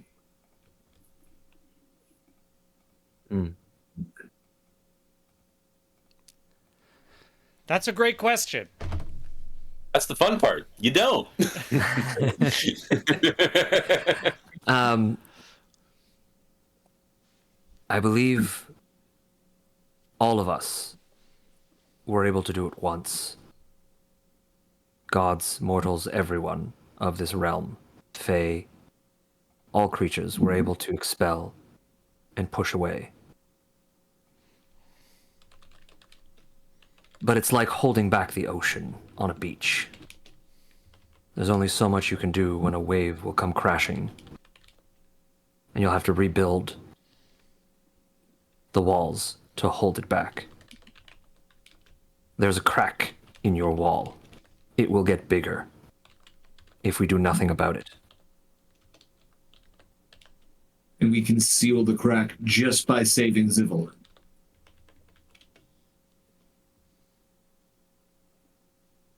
I believe Zivelin is the crack. Zivelin, I need to confer with the other gods, but at the moment it appears that Zivelin is how these creatures are accessing this world. And of course, as we all know, Zivelin has access to all worlds. And so yours is not the only one that is also going through this. And so there is possible that at this time, yours is but a trickle. Where in another dimension, it is a tsunami. And the void has already taken hold.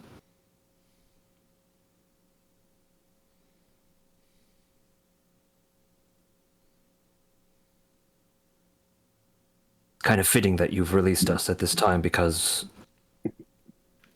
without us, this universe is not as strong as it can be. But it involves all of us, not just one. Alrighty then. I think it's kind of fitting that what you've done on this boat, because with this new movement that you've created, if you can unify everything, you will be strong once again.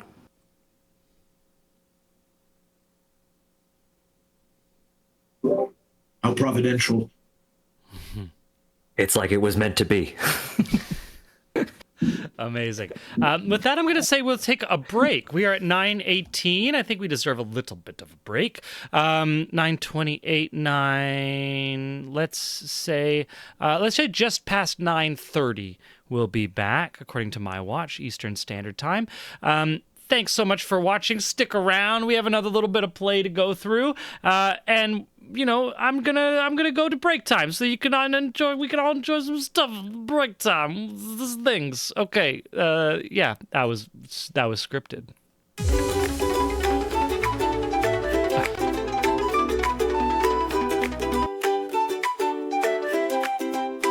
In Candlewick Manor, born to nobility, Ollie danced through life with frivolity. Parties and balls, a life so grand. Little did she know what fate had planned. Ollie, the wandering Candlewick, chosen by Sybil in her destinies down. Escaped from towers of paper to the open road, a reluctant cleric with powers bestowed.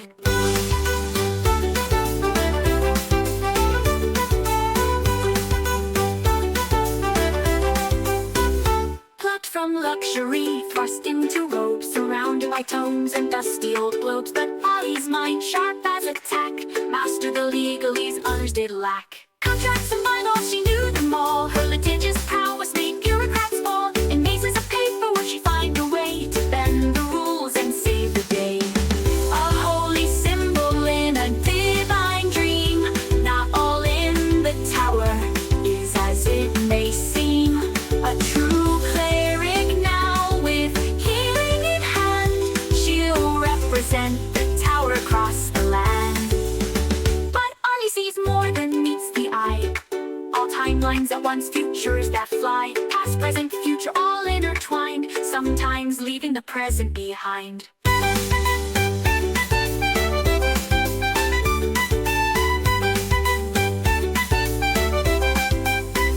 But Ollie sees more than meets the eye. All timelines at once, futures that fly. Past, present, future, all intertwined. Sometimes leaving the present behind.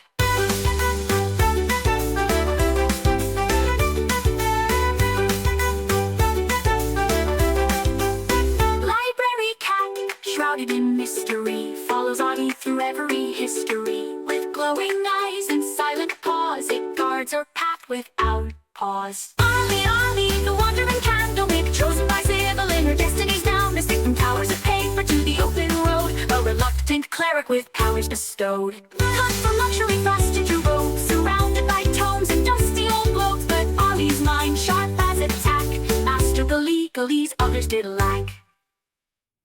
Oh, hoist up the sails, let the winds take a grip. For Thaddeus Turnpike commands his ship. For road on the waves, a sailor so bold, with magical powers and a heart of gold. Behold, Thaddeus sailed the endless sea, with little Boobo as wise as can be. Through tempest and tide, they roam far and wide. The Turnpike legacy, their unfading pride. From the mighty Turnpike line he hails, with the lineage of captains braving the gales. A scion of seafarers fierce and grand, with the smell on his lips and the sword in his hand. Behold, Thaddeus, master of the smell, with little Boobo through heaven and hell. They dance with the stars, they flirt with the dew. Their laughter echoes in the ocean's blue.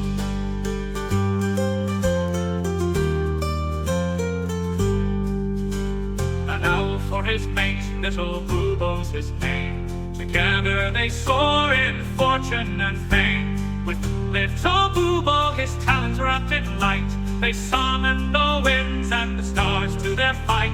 A curse of great power, a gift or a bane, Thaddeus wields it with little to fame. A rogue with a charm, a sailor with flair, he faces each curse with nary a care. Behold, Thaddeus, the sea's arcane knight, with little Boobo in the pale moonlight. Through whispers of magic and the salt-laden air, the Turnpike adventure none can compare.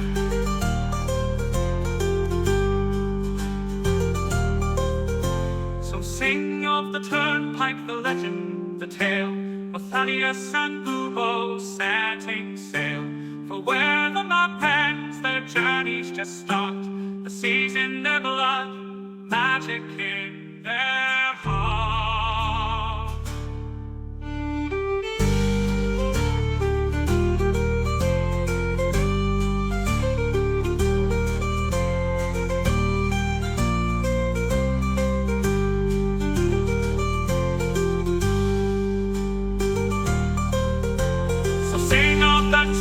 like the legend, the tale of Thaddeus and Bubo setting sail. For where the map ends, their journeys just stop. The seas in their blood, magic in their heart.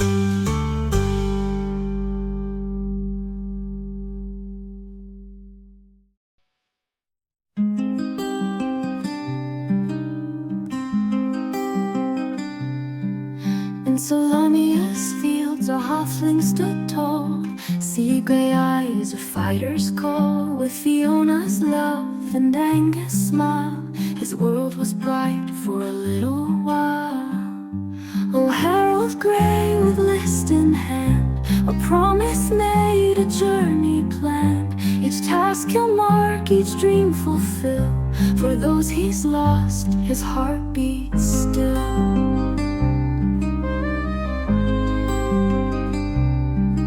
From Zakar streets to golden fields, their family loved the greatest shield. They dreamed of wonders near and far, penned on a list beneath the stars. Oh, Harold Grey with list in hand, a promise made, a journey planned. Each task he'll mark, each dream fulfill. For those he's lost, his heart beats still.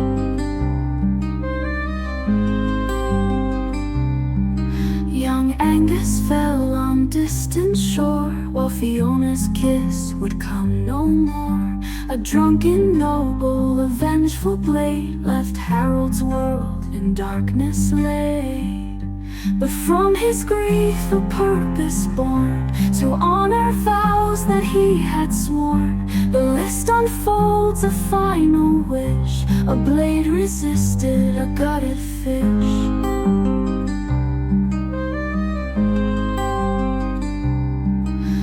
Harold roams through joy and strife, to live for three in one short life. From mountains high to oceans deep, this solemn pledge he vowed to keep.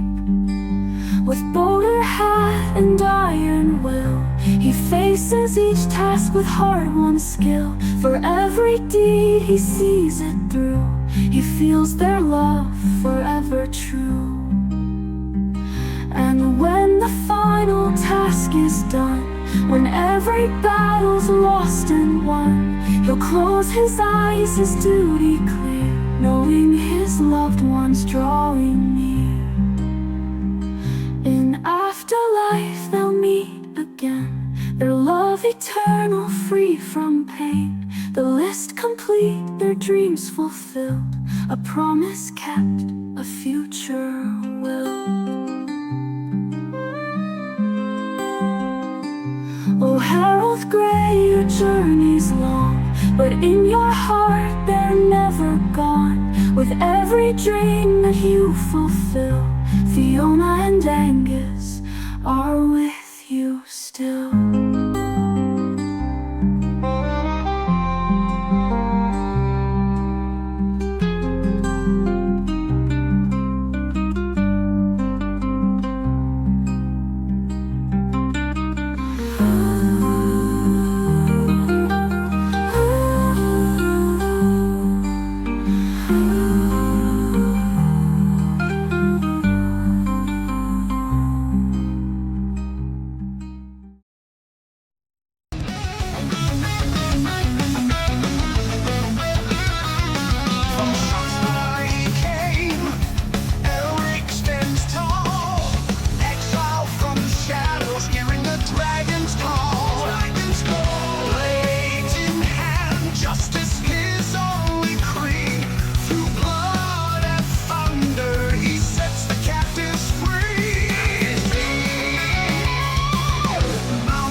Okay, we're back. Can't wait for my cat to start meowing again.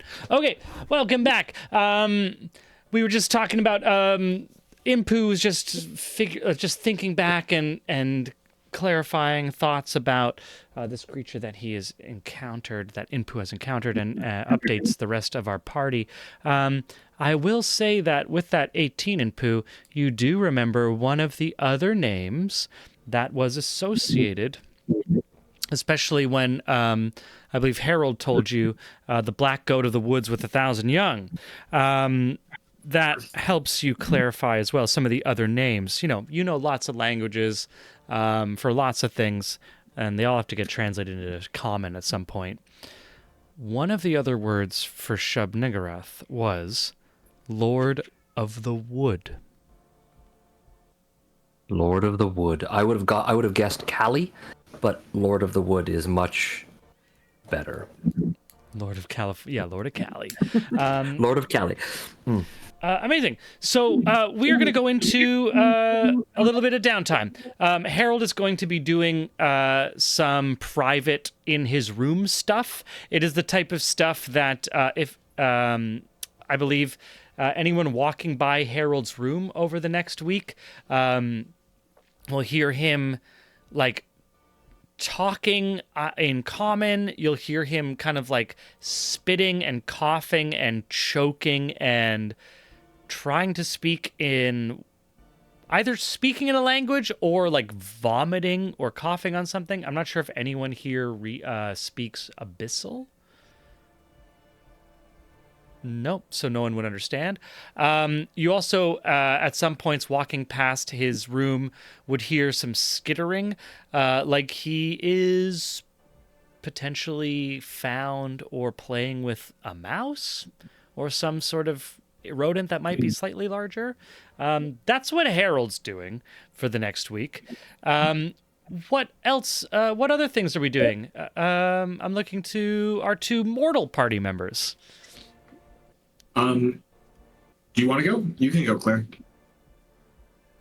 I just wanted to make a joke. Arlie can speak Celestial, but not Abyssal. So I just feel like it should like physically, like, when you're like trying to get, sorry, I've been trying to do French Duolingo and it can't understand my Quebecois accent at all. And I'm like, I'm speaking like, and I can't say it differently. Like I can't do it. And it's just like, you're wrong. So I feel like there should be some sort of innate sense of wrongness that like Arlie just like gets whenever she sort of hears because Celestial being Abyssal Arlie, being the give me a opposite. Constitution check. Yeah. Like, no, honestly, it's so mean. Adamai. Adamai. Not Adamen. What? I can't even do it. Adamai. Yeah. Anyway. I feel your pain. I feel your pain. There's a famous Simpsons episode where Bart goes to France. I'm sorry, I have to. It's just one of my favorite. And in Quebec, they have their own translation of The Simpsons, right? They have their own special thing that they do in The Simpsons. And in this episode, one of the terms is Bart has been like trapped in France and he can't speak French. And then finally it just clicks. And the joke that they run in through the entire time is he's just speaking French with his normal like he's speaking and they can't understand him, and you can find it on YouTube, but where he flips into French, it's so much funnier. The joke gets like 6 times more elevated. It's amazing, and you can find it on YouTube because he just goes to an international French accent. That's all he does. Yeah. My other favorite Simpsons joke is Lisa goes to the wrong classroom and she knows it's the wrong class or the wrong school because the classroom is a French class and the kids are laughing at her and the teacher goes en français and they all switch to sorry for this diversion, everybody, but I love it. It was fine. Yes, joke, man. Yeah, Vicavar thinks he caught me out. I didn't mean to confuse you, Vicavar. When I said our two mortal members, I was talking to Sam and Claire, who are two mortal players here, as opposed to Inpu. Other than Harold, yes, there are 3 other mortal characters. Arlie, Aelric, and Thad. We have 4 mortal characters with us. we had already looked to what Harold is doing. Harold is doing his private time. That's one, and the other two mortal players here, Sam and Claire, mortal players. How many generations of Dungeons and Dragons have Sam and Claire played throughout the ages? Yes, as soon as they see me getting older, I just join a new campaign. Incredible. The immortal D&D players. Yeah, Claire, with so Arlie, with a 11 1? Constitution, you rolled a 1? 11? I thought I rolled a 1. Oh, I see you rolled a 7 plus 4. Oh, okay, great. Cool. Yeah, with a 7 plus 4, one of the times you're walking by and your innate curiosity, you're a cleric of knowledge. Your innate curiosity draws you to the door as you hear like a muttering from inside Harold's room. You're like, I think I might write. Is that talking? And as you get closer, you start to make out some of the words and immediately vomit. It just hits you. Oh God! Like as soon as you recognize any of the syllables, it hits you hard, specifically because you understand Celestial. And from that point on, you're like, I choose not to hear what Harold is saying in his room. I will let it be locked, and thank you very much for that time. What else does Arlie get up to, and or Aelric do you think get up to during this 7 days? I just wanted to make the French joke. I'm gonna think about that. I think Sam maybe knows what that's gonna do. Sure. Oh yeah, no, I can do that. Sorry, yeah, distractions. Because it's a new crew that hasn't worked together and we've just left port for the first week, I want to just be drilling the crew. We're just going to be running through different drills, different things, trying to really get everybody on point.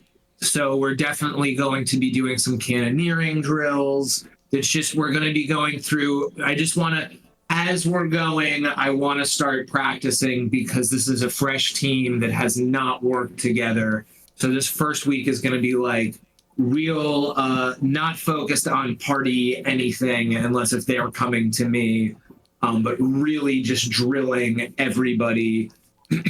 With also telling the crew that I'm working them harder now at the top and that there will be breaks. This is not going to be how the ship is run all the time. It's just, team building.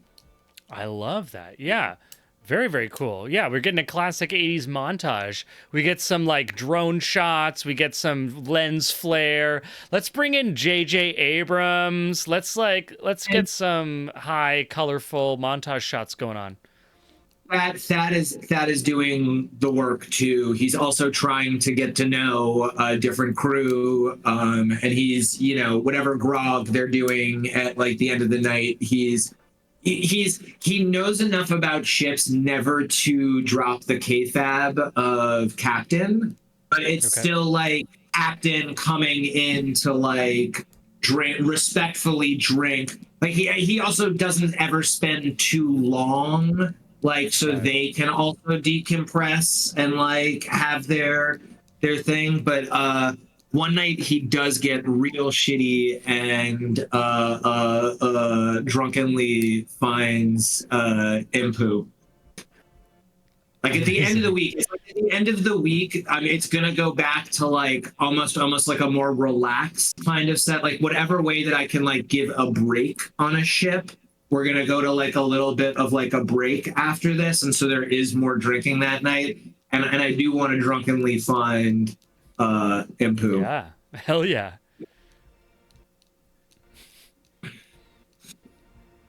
Harold died. Correct. And you brought him back. I did.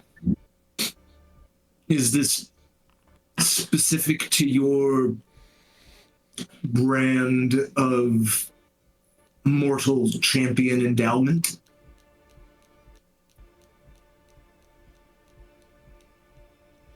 In this case, it is. But I can... It is not outside of my power to bring people back from the dead? The nothingness that killed him. Could we have resurrected him in time if we had had the means?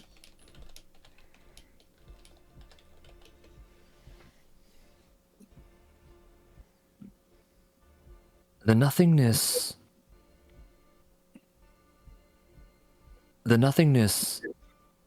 attacked not only his body, but also his mind and soul.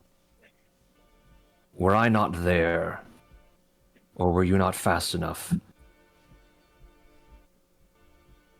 it is possible it would have deteriorated much faster. Then is it your domain that allowed you that small chance of saving in that way? Or could any god have intervened as you did?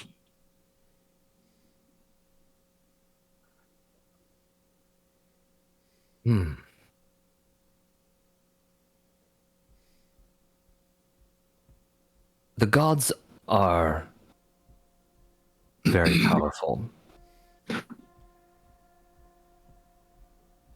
And while there's not much in this realm that is outside of our capabilities, if we spread our abilities too thin,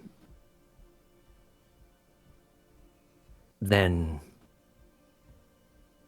our reach and our abilities are not as good as they can be. I believe you mortals have an expression, a jack of all trades, master of none. So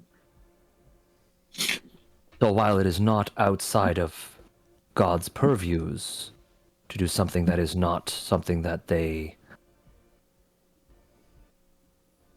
are not trained to do,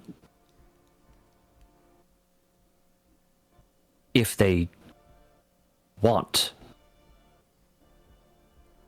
there's a chance.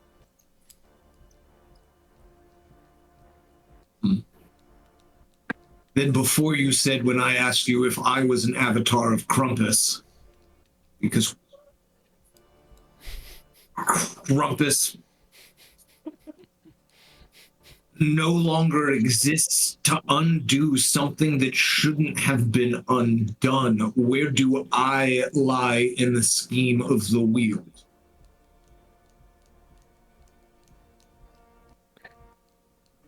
Yes, when I first met you, I did feel that you also were touched by the kiss of death, and that you were brought back.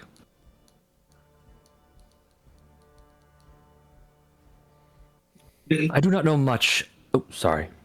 Oh, well, no, yeah, that interrupts there. After that answer, the posture, the drunken posture of Thad changes a little bit.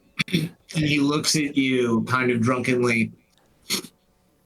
Then I ask you one thing, a promise. That when you send an avatar for me, it's someone other than Harold.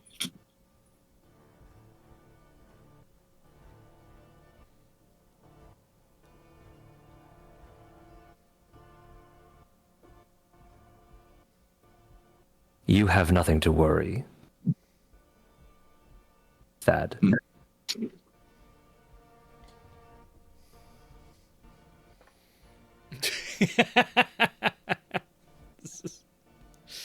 Unless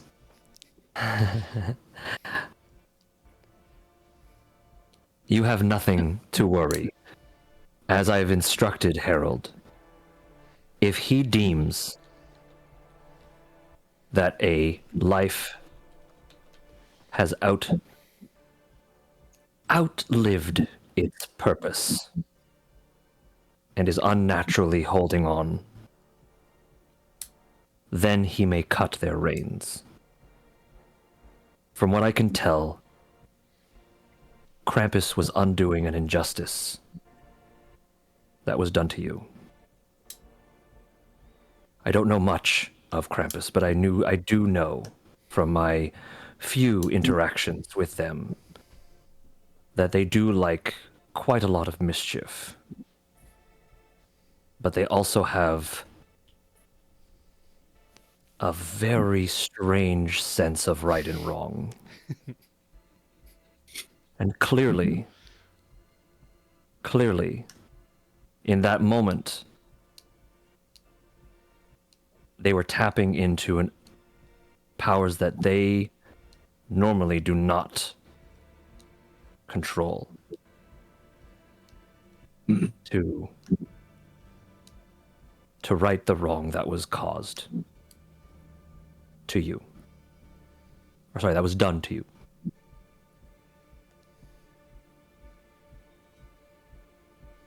Well, thank you.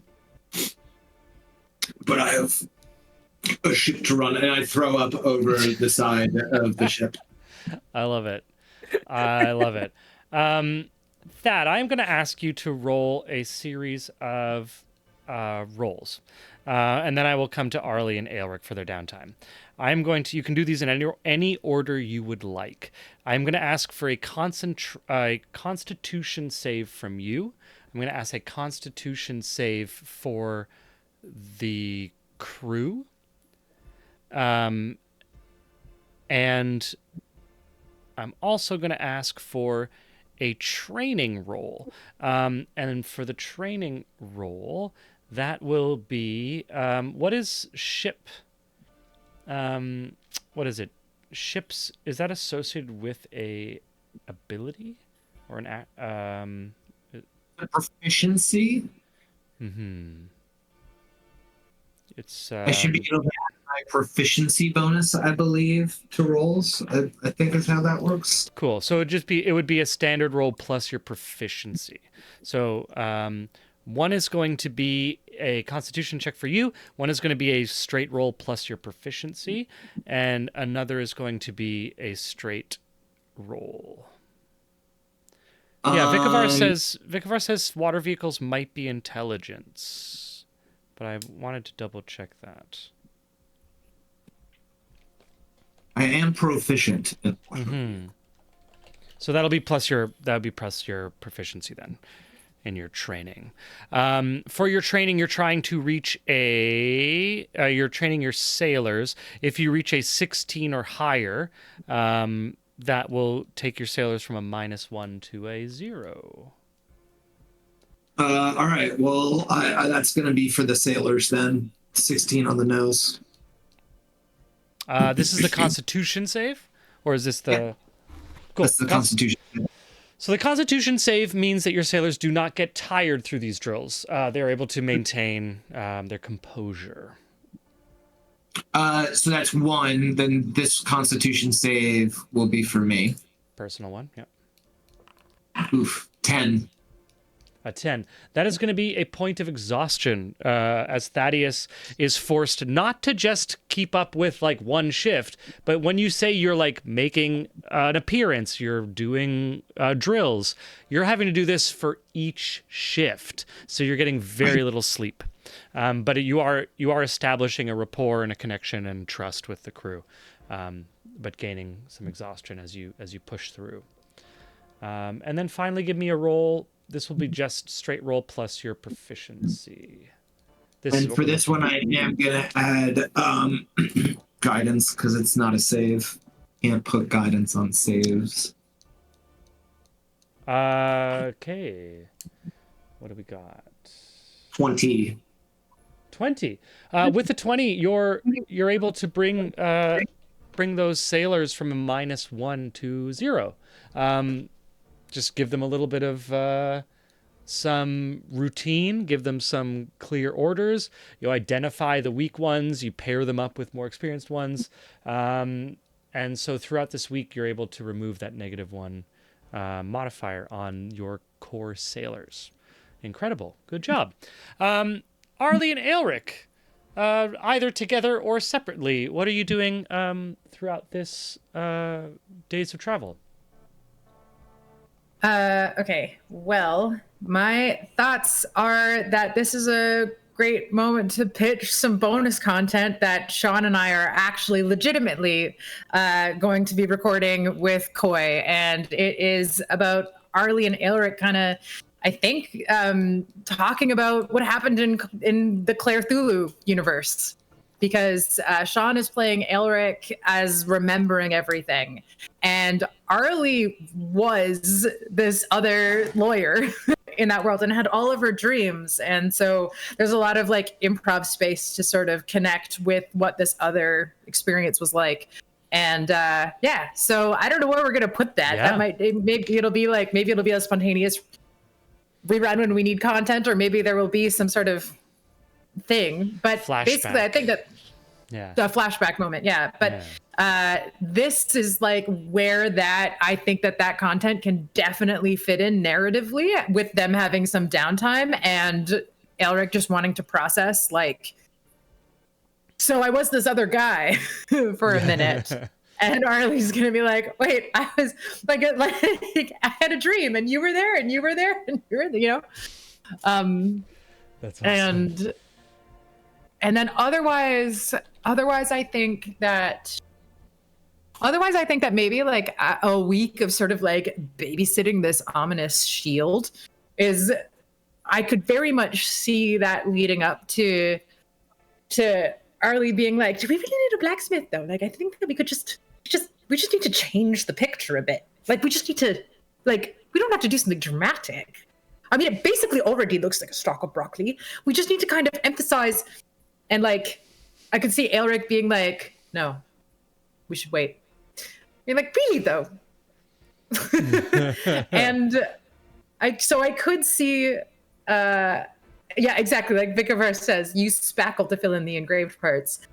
So I could see Arlie kind of being like, but I really think that you can. And Aelric has all of these memories of being a metal worker and working with, like, you know, at least words, the soldering, I don't know. So I kind of would be down to roll to see if Arlie convinces Aelric to try just to or especially if the shield does anything spooky in the week, then for sure. If the shield I don't know if it gets ominously shadowed, I don't know. Well, here's a question for you. Do you cast any magic? I definitely think Arlie forgets that she's, I mean, I know her hand is like, it looks like it has frostbite, but it's Arlie with -1 intelligence. I definitely think that she forgets that she can't, and she's probably going to use some kind of cantrip at some point for something. Let's go see. Like, she probably honestly just casts light. It's just like dark in her quarters, and Just she's tries like, to read one night and is like, oh, I shouldn't have done that. Yeah, Exactly. amazing. So roll me a d20 for roll me a d20 as you cast light one night to light to while you're reading late. You're welcome. You rolled a 3. Okay.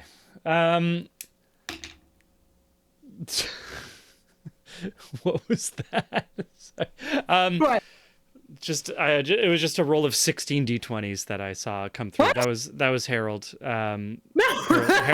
Harold's doing something else. Harold's just rolling some dice in the background. Don't even worry about it. Just counting the hours, buddy. Yeah. Okay, I would like to ask, Harold, you'll start first. I would like a perception check from you, Harold. This is going to be DC. Let me double check. This is quite a low DC. This is a DC 13, and it is with disadvantage unless you have a capacity to see invisibility. Okay. Over the course of the week, Koi, it is 4 misses. Well, essentially 1 working week. In terms Okay. of how Xanathars would take the skill curve. Cool. Okay. And yeah, I will roll. Want me to roll? Yeah, a perception check. This is at disadvantage DC 13. It's quite low.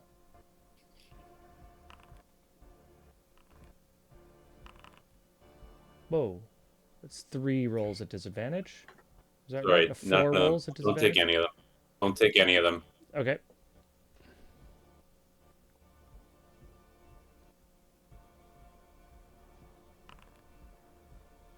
Okay, so on the first one, I get a 16 Okay. at disadvantage.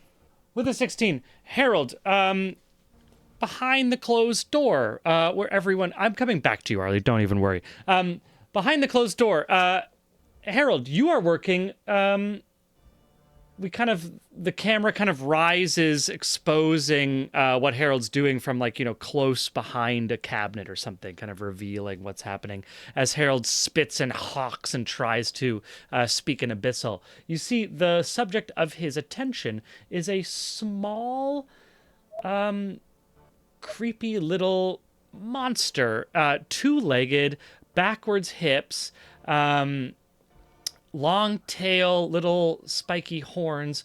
For those who know what this is a Quasit that Harold has summoned and is using as a instructor to help him understand Abyssal, because it both speaks I call it demon lingo. demon lingo. Oh my god. And how is that different from regular Duolingo? Right? Yeah, it just doesn't have an owl face. That's the only difference. But it still reminds you in the same way. Harold, you've been working with these Quasits for quite a while. You summon them, work with them for a little while, then return them back. As you're working with... They disappear after 2 hours. And they disappear after a couple of hours. This one that you're working with, less than 2 hours, and it disappears. And it takes a moment, but you realize that it has turned invisible, and you kind of have a moment, and then you reach out and just grab it. You grab its invisible form as it's trying to sneak away off the table. You're able to banish it or crush the life from it as you so choose. But a stark reminder that even while in control, it is still doing everything it can to sneak out whenever it's possible. By passing that perception check, you were able to catch it before it got out of your room and started fucking around the ship. So well done. You're able to just keep all the demonic shit going on in your room. Wonderful. Let's move back to Arlie. Arlie, you are in your library at night. You turn on your light cantrip to get some extra light. Arlie, where did you set up your library in the ship? I've now moved us all back to the ship. I will just refresh the thing so we can all see. Our audience can see, I should say.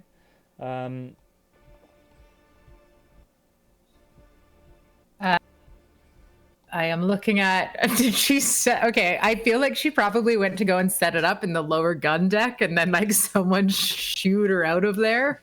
Like, What someone are you was doing like, here? You came to the library here, and she was like, "It's actually very important." But like, she's like, "I swear there was a book about how to if we run out of cannons." Amazing. So she's gonna have to have moved. Okay, so it's either it's like in her. I don't know what kind of room she's in. Like, I don't know if we have our own your room. rooms. Yeah, the very we have like all these different layers spread out, right, of our rooms. So the furthest right is like the top layer we can't see into any room.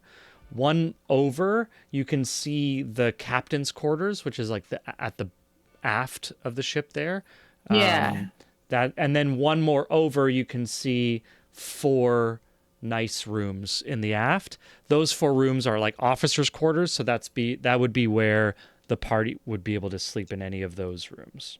Okay. Well, I assume that, like, I assume she's in one of the smaller ones with the red beds because she's a halfling, right? Totally. Like, so she either tried to set up like a full-on library down at the gun deck, then she went down to the hold to see if that was a good place to put the library. But maybe it, like, I think it smelled like it was damp, and it was like I don't know, it like wasn't a nice place for books. So I think it's fully just like she's like tacked up some shelves, and it's like on top of where she sleeps. Like it's Amazing. So you've like filled. Yeah. You could also fill the armory as well. Like the armory could be partially. Oh, the armory? Yeah. So Okay. it's just outside of your room. Is like, it looks almost like torture racks or something. It's like a poor representation of an Oh armory. yeah. But we Okay. can say that some of that armory has been converted into. You've been like, these can be moved over. This will be for books. This is a rack for for longbows and swords. We don't need all those longbows. As Arlie was like, yeah, we don't need those swords, and we don't need this, and those are some books. Wonderful. Sudoku. Incredible. So I'll say you've also set up like a chair in there for yourself to read. Unfortunately, this is an area that doesn't really have a lot of windows, and it's dark at night. So sitting by the one little cracked window that's like a kind of archer's arrow slot. Finally, the sun goes down one night, and without even thinking, you just snap your fingers, turn on a light to continue reading as one normally does, and then you realize, oh, shit, that probably was a bad thing. Arlie, where is your shield? Is Aelric, right? yeah, it's if Elric's awake, it's with him.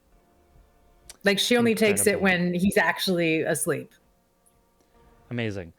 I will say I'm going to roll a luck check to see whether or not Aelric is awake.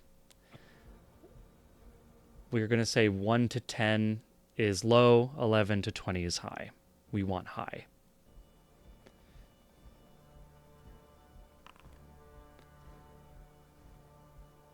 That is a 13. Aelric is awake. Arlie, snap your fingers. Go, oh, wait, maybe I shouldn't have. And you hear from inside his room, ah! And with that, we are going to end today's session. Great.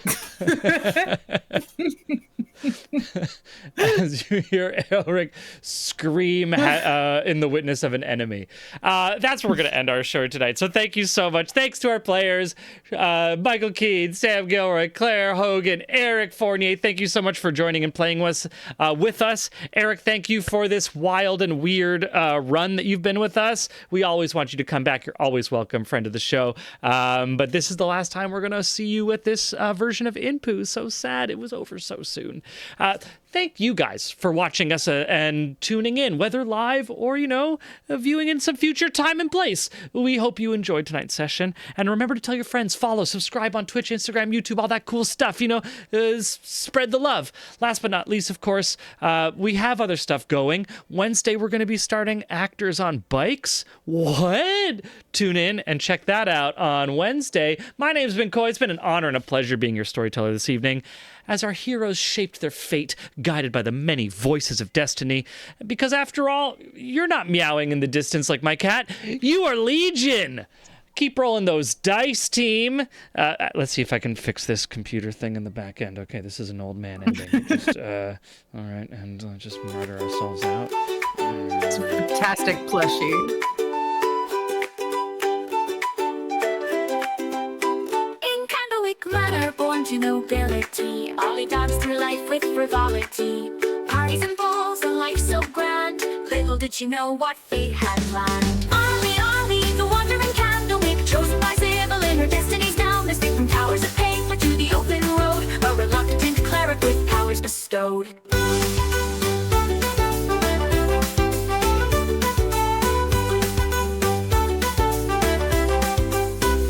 Plucked from luxury, thrust into robes, surrounded by tomes and dusty old globes. But Ollie's mind, sharp as a tack, mastered the legalese others did lack. Contracts and bylaws, she knew them all. Her litigious prowess made bureaucrats fall. In mazes of paperwork, she fought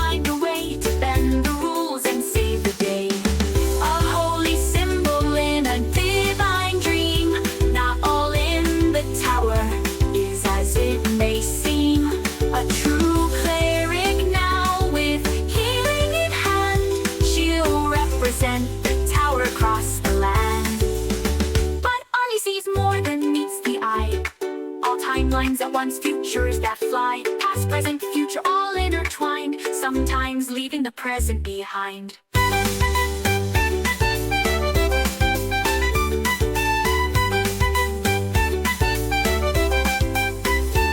Ali sees more than meets the eye. All timelines at once, futures that fly. Past, present, future, all intertwined, sometimes leaving the present behind.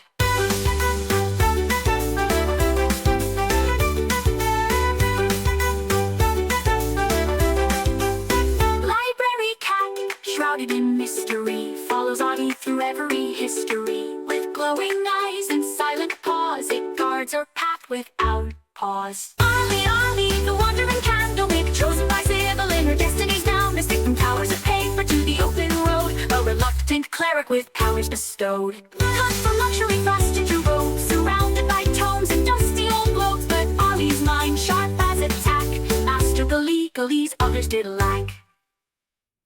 Oh, hoist up the sails, let the winds take a breath. For Thaddeus Turnpike commands his ship. A lord of the waves, a sailor so bold, with magical powers and a heart of gold. Behold, Thaddeus sailed the endless sea, with little Bubo as wise as can be. Through tempest and tide, they roam far and wide, the Turnpike legacy, their unfading pride. From the mighty Turnpike line he hails, with a lineage of captains braving the gales. A scion of seafarers fierce and grand, with the smell on his lips and the sword in his hand. Behold, Thaddeus, master of the spell, with little Bubo through heaven and hell. They dance with the stars, they flirt with the dew, their laughter echoes in the ocean's blue.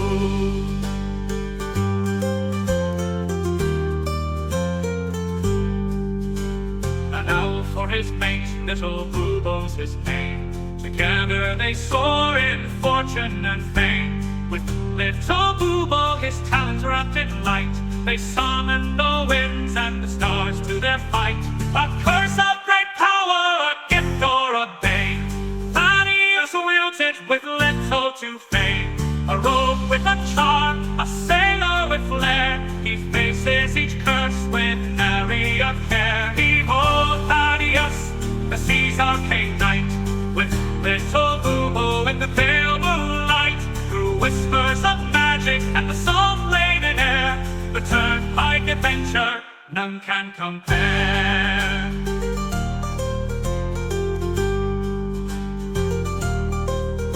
So sing of the Turnpike, the legend, the tale, of Thaddeus and Bubo setting sail.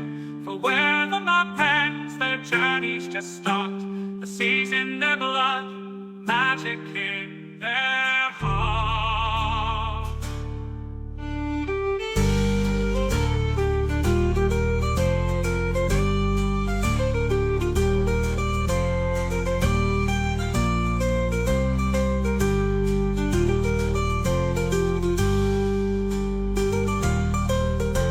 So sing of the Turnpike, the legend, the tale, of Thaddeus and Bubo setting sail.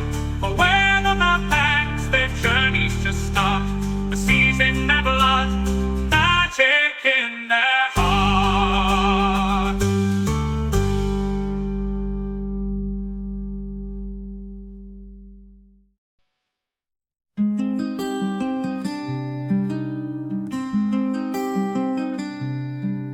In Solania's fields a halfling stood tall, sea grey eyes, a fighter's call. With Fiona's love and Angus' smile, his world was bright for a little while.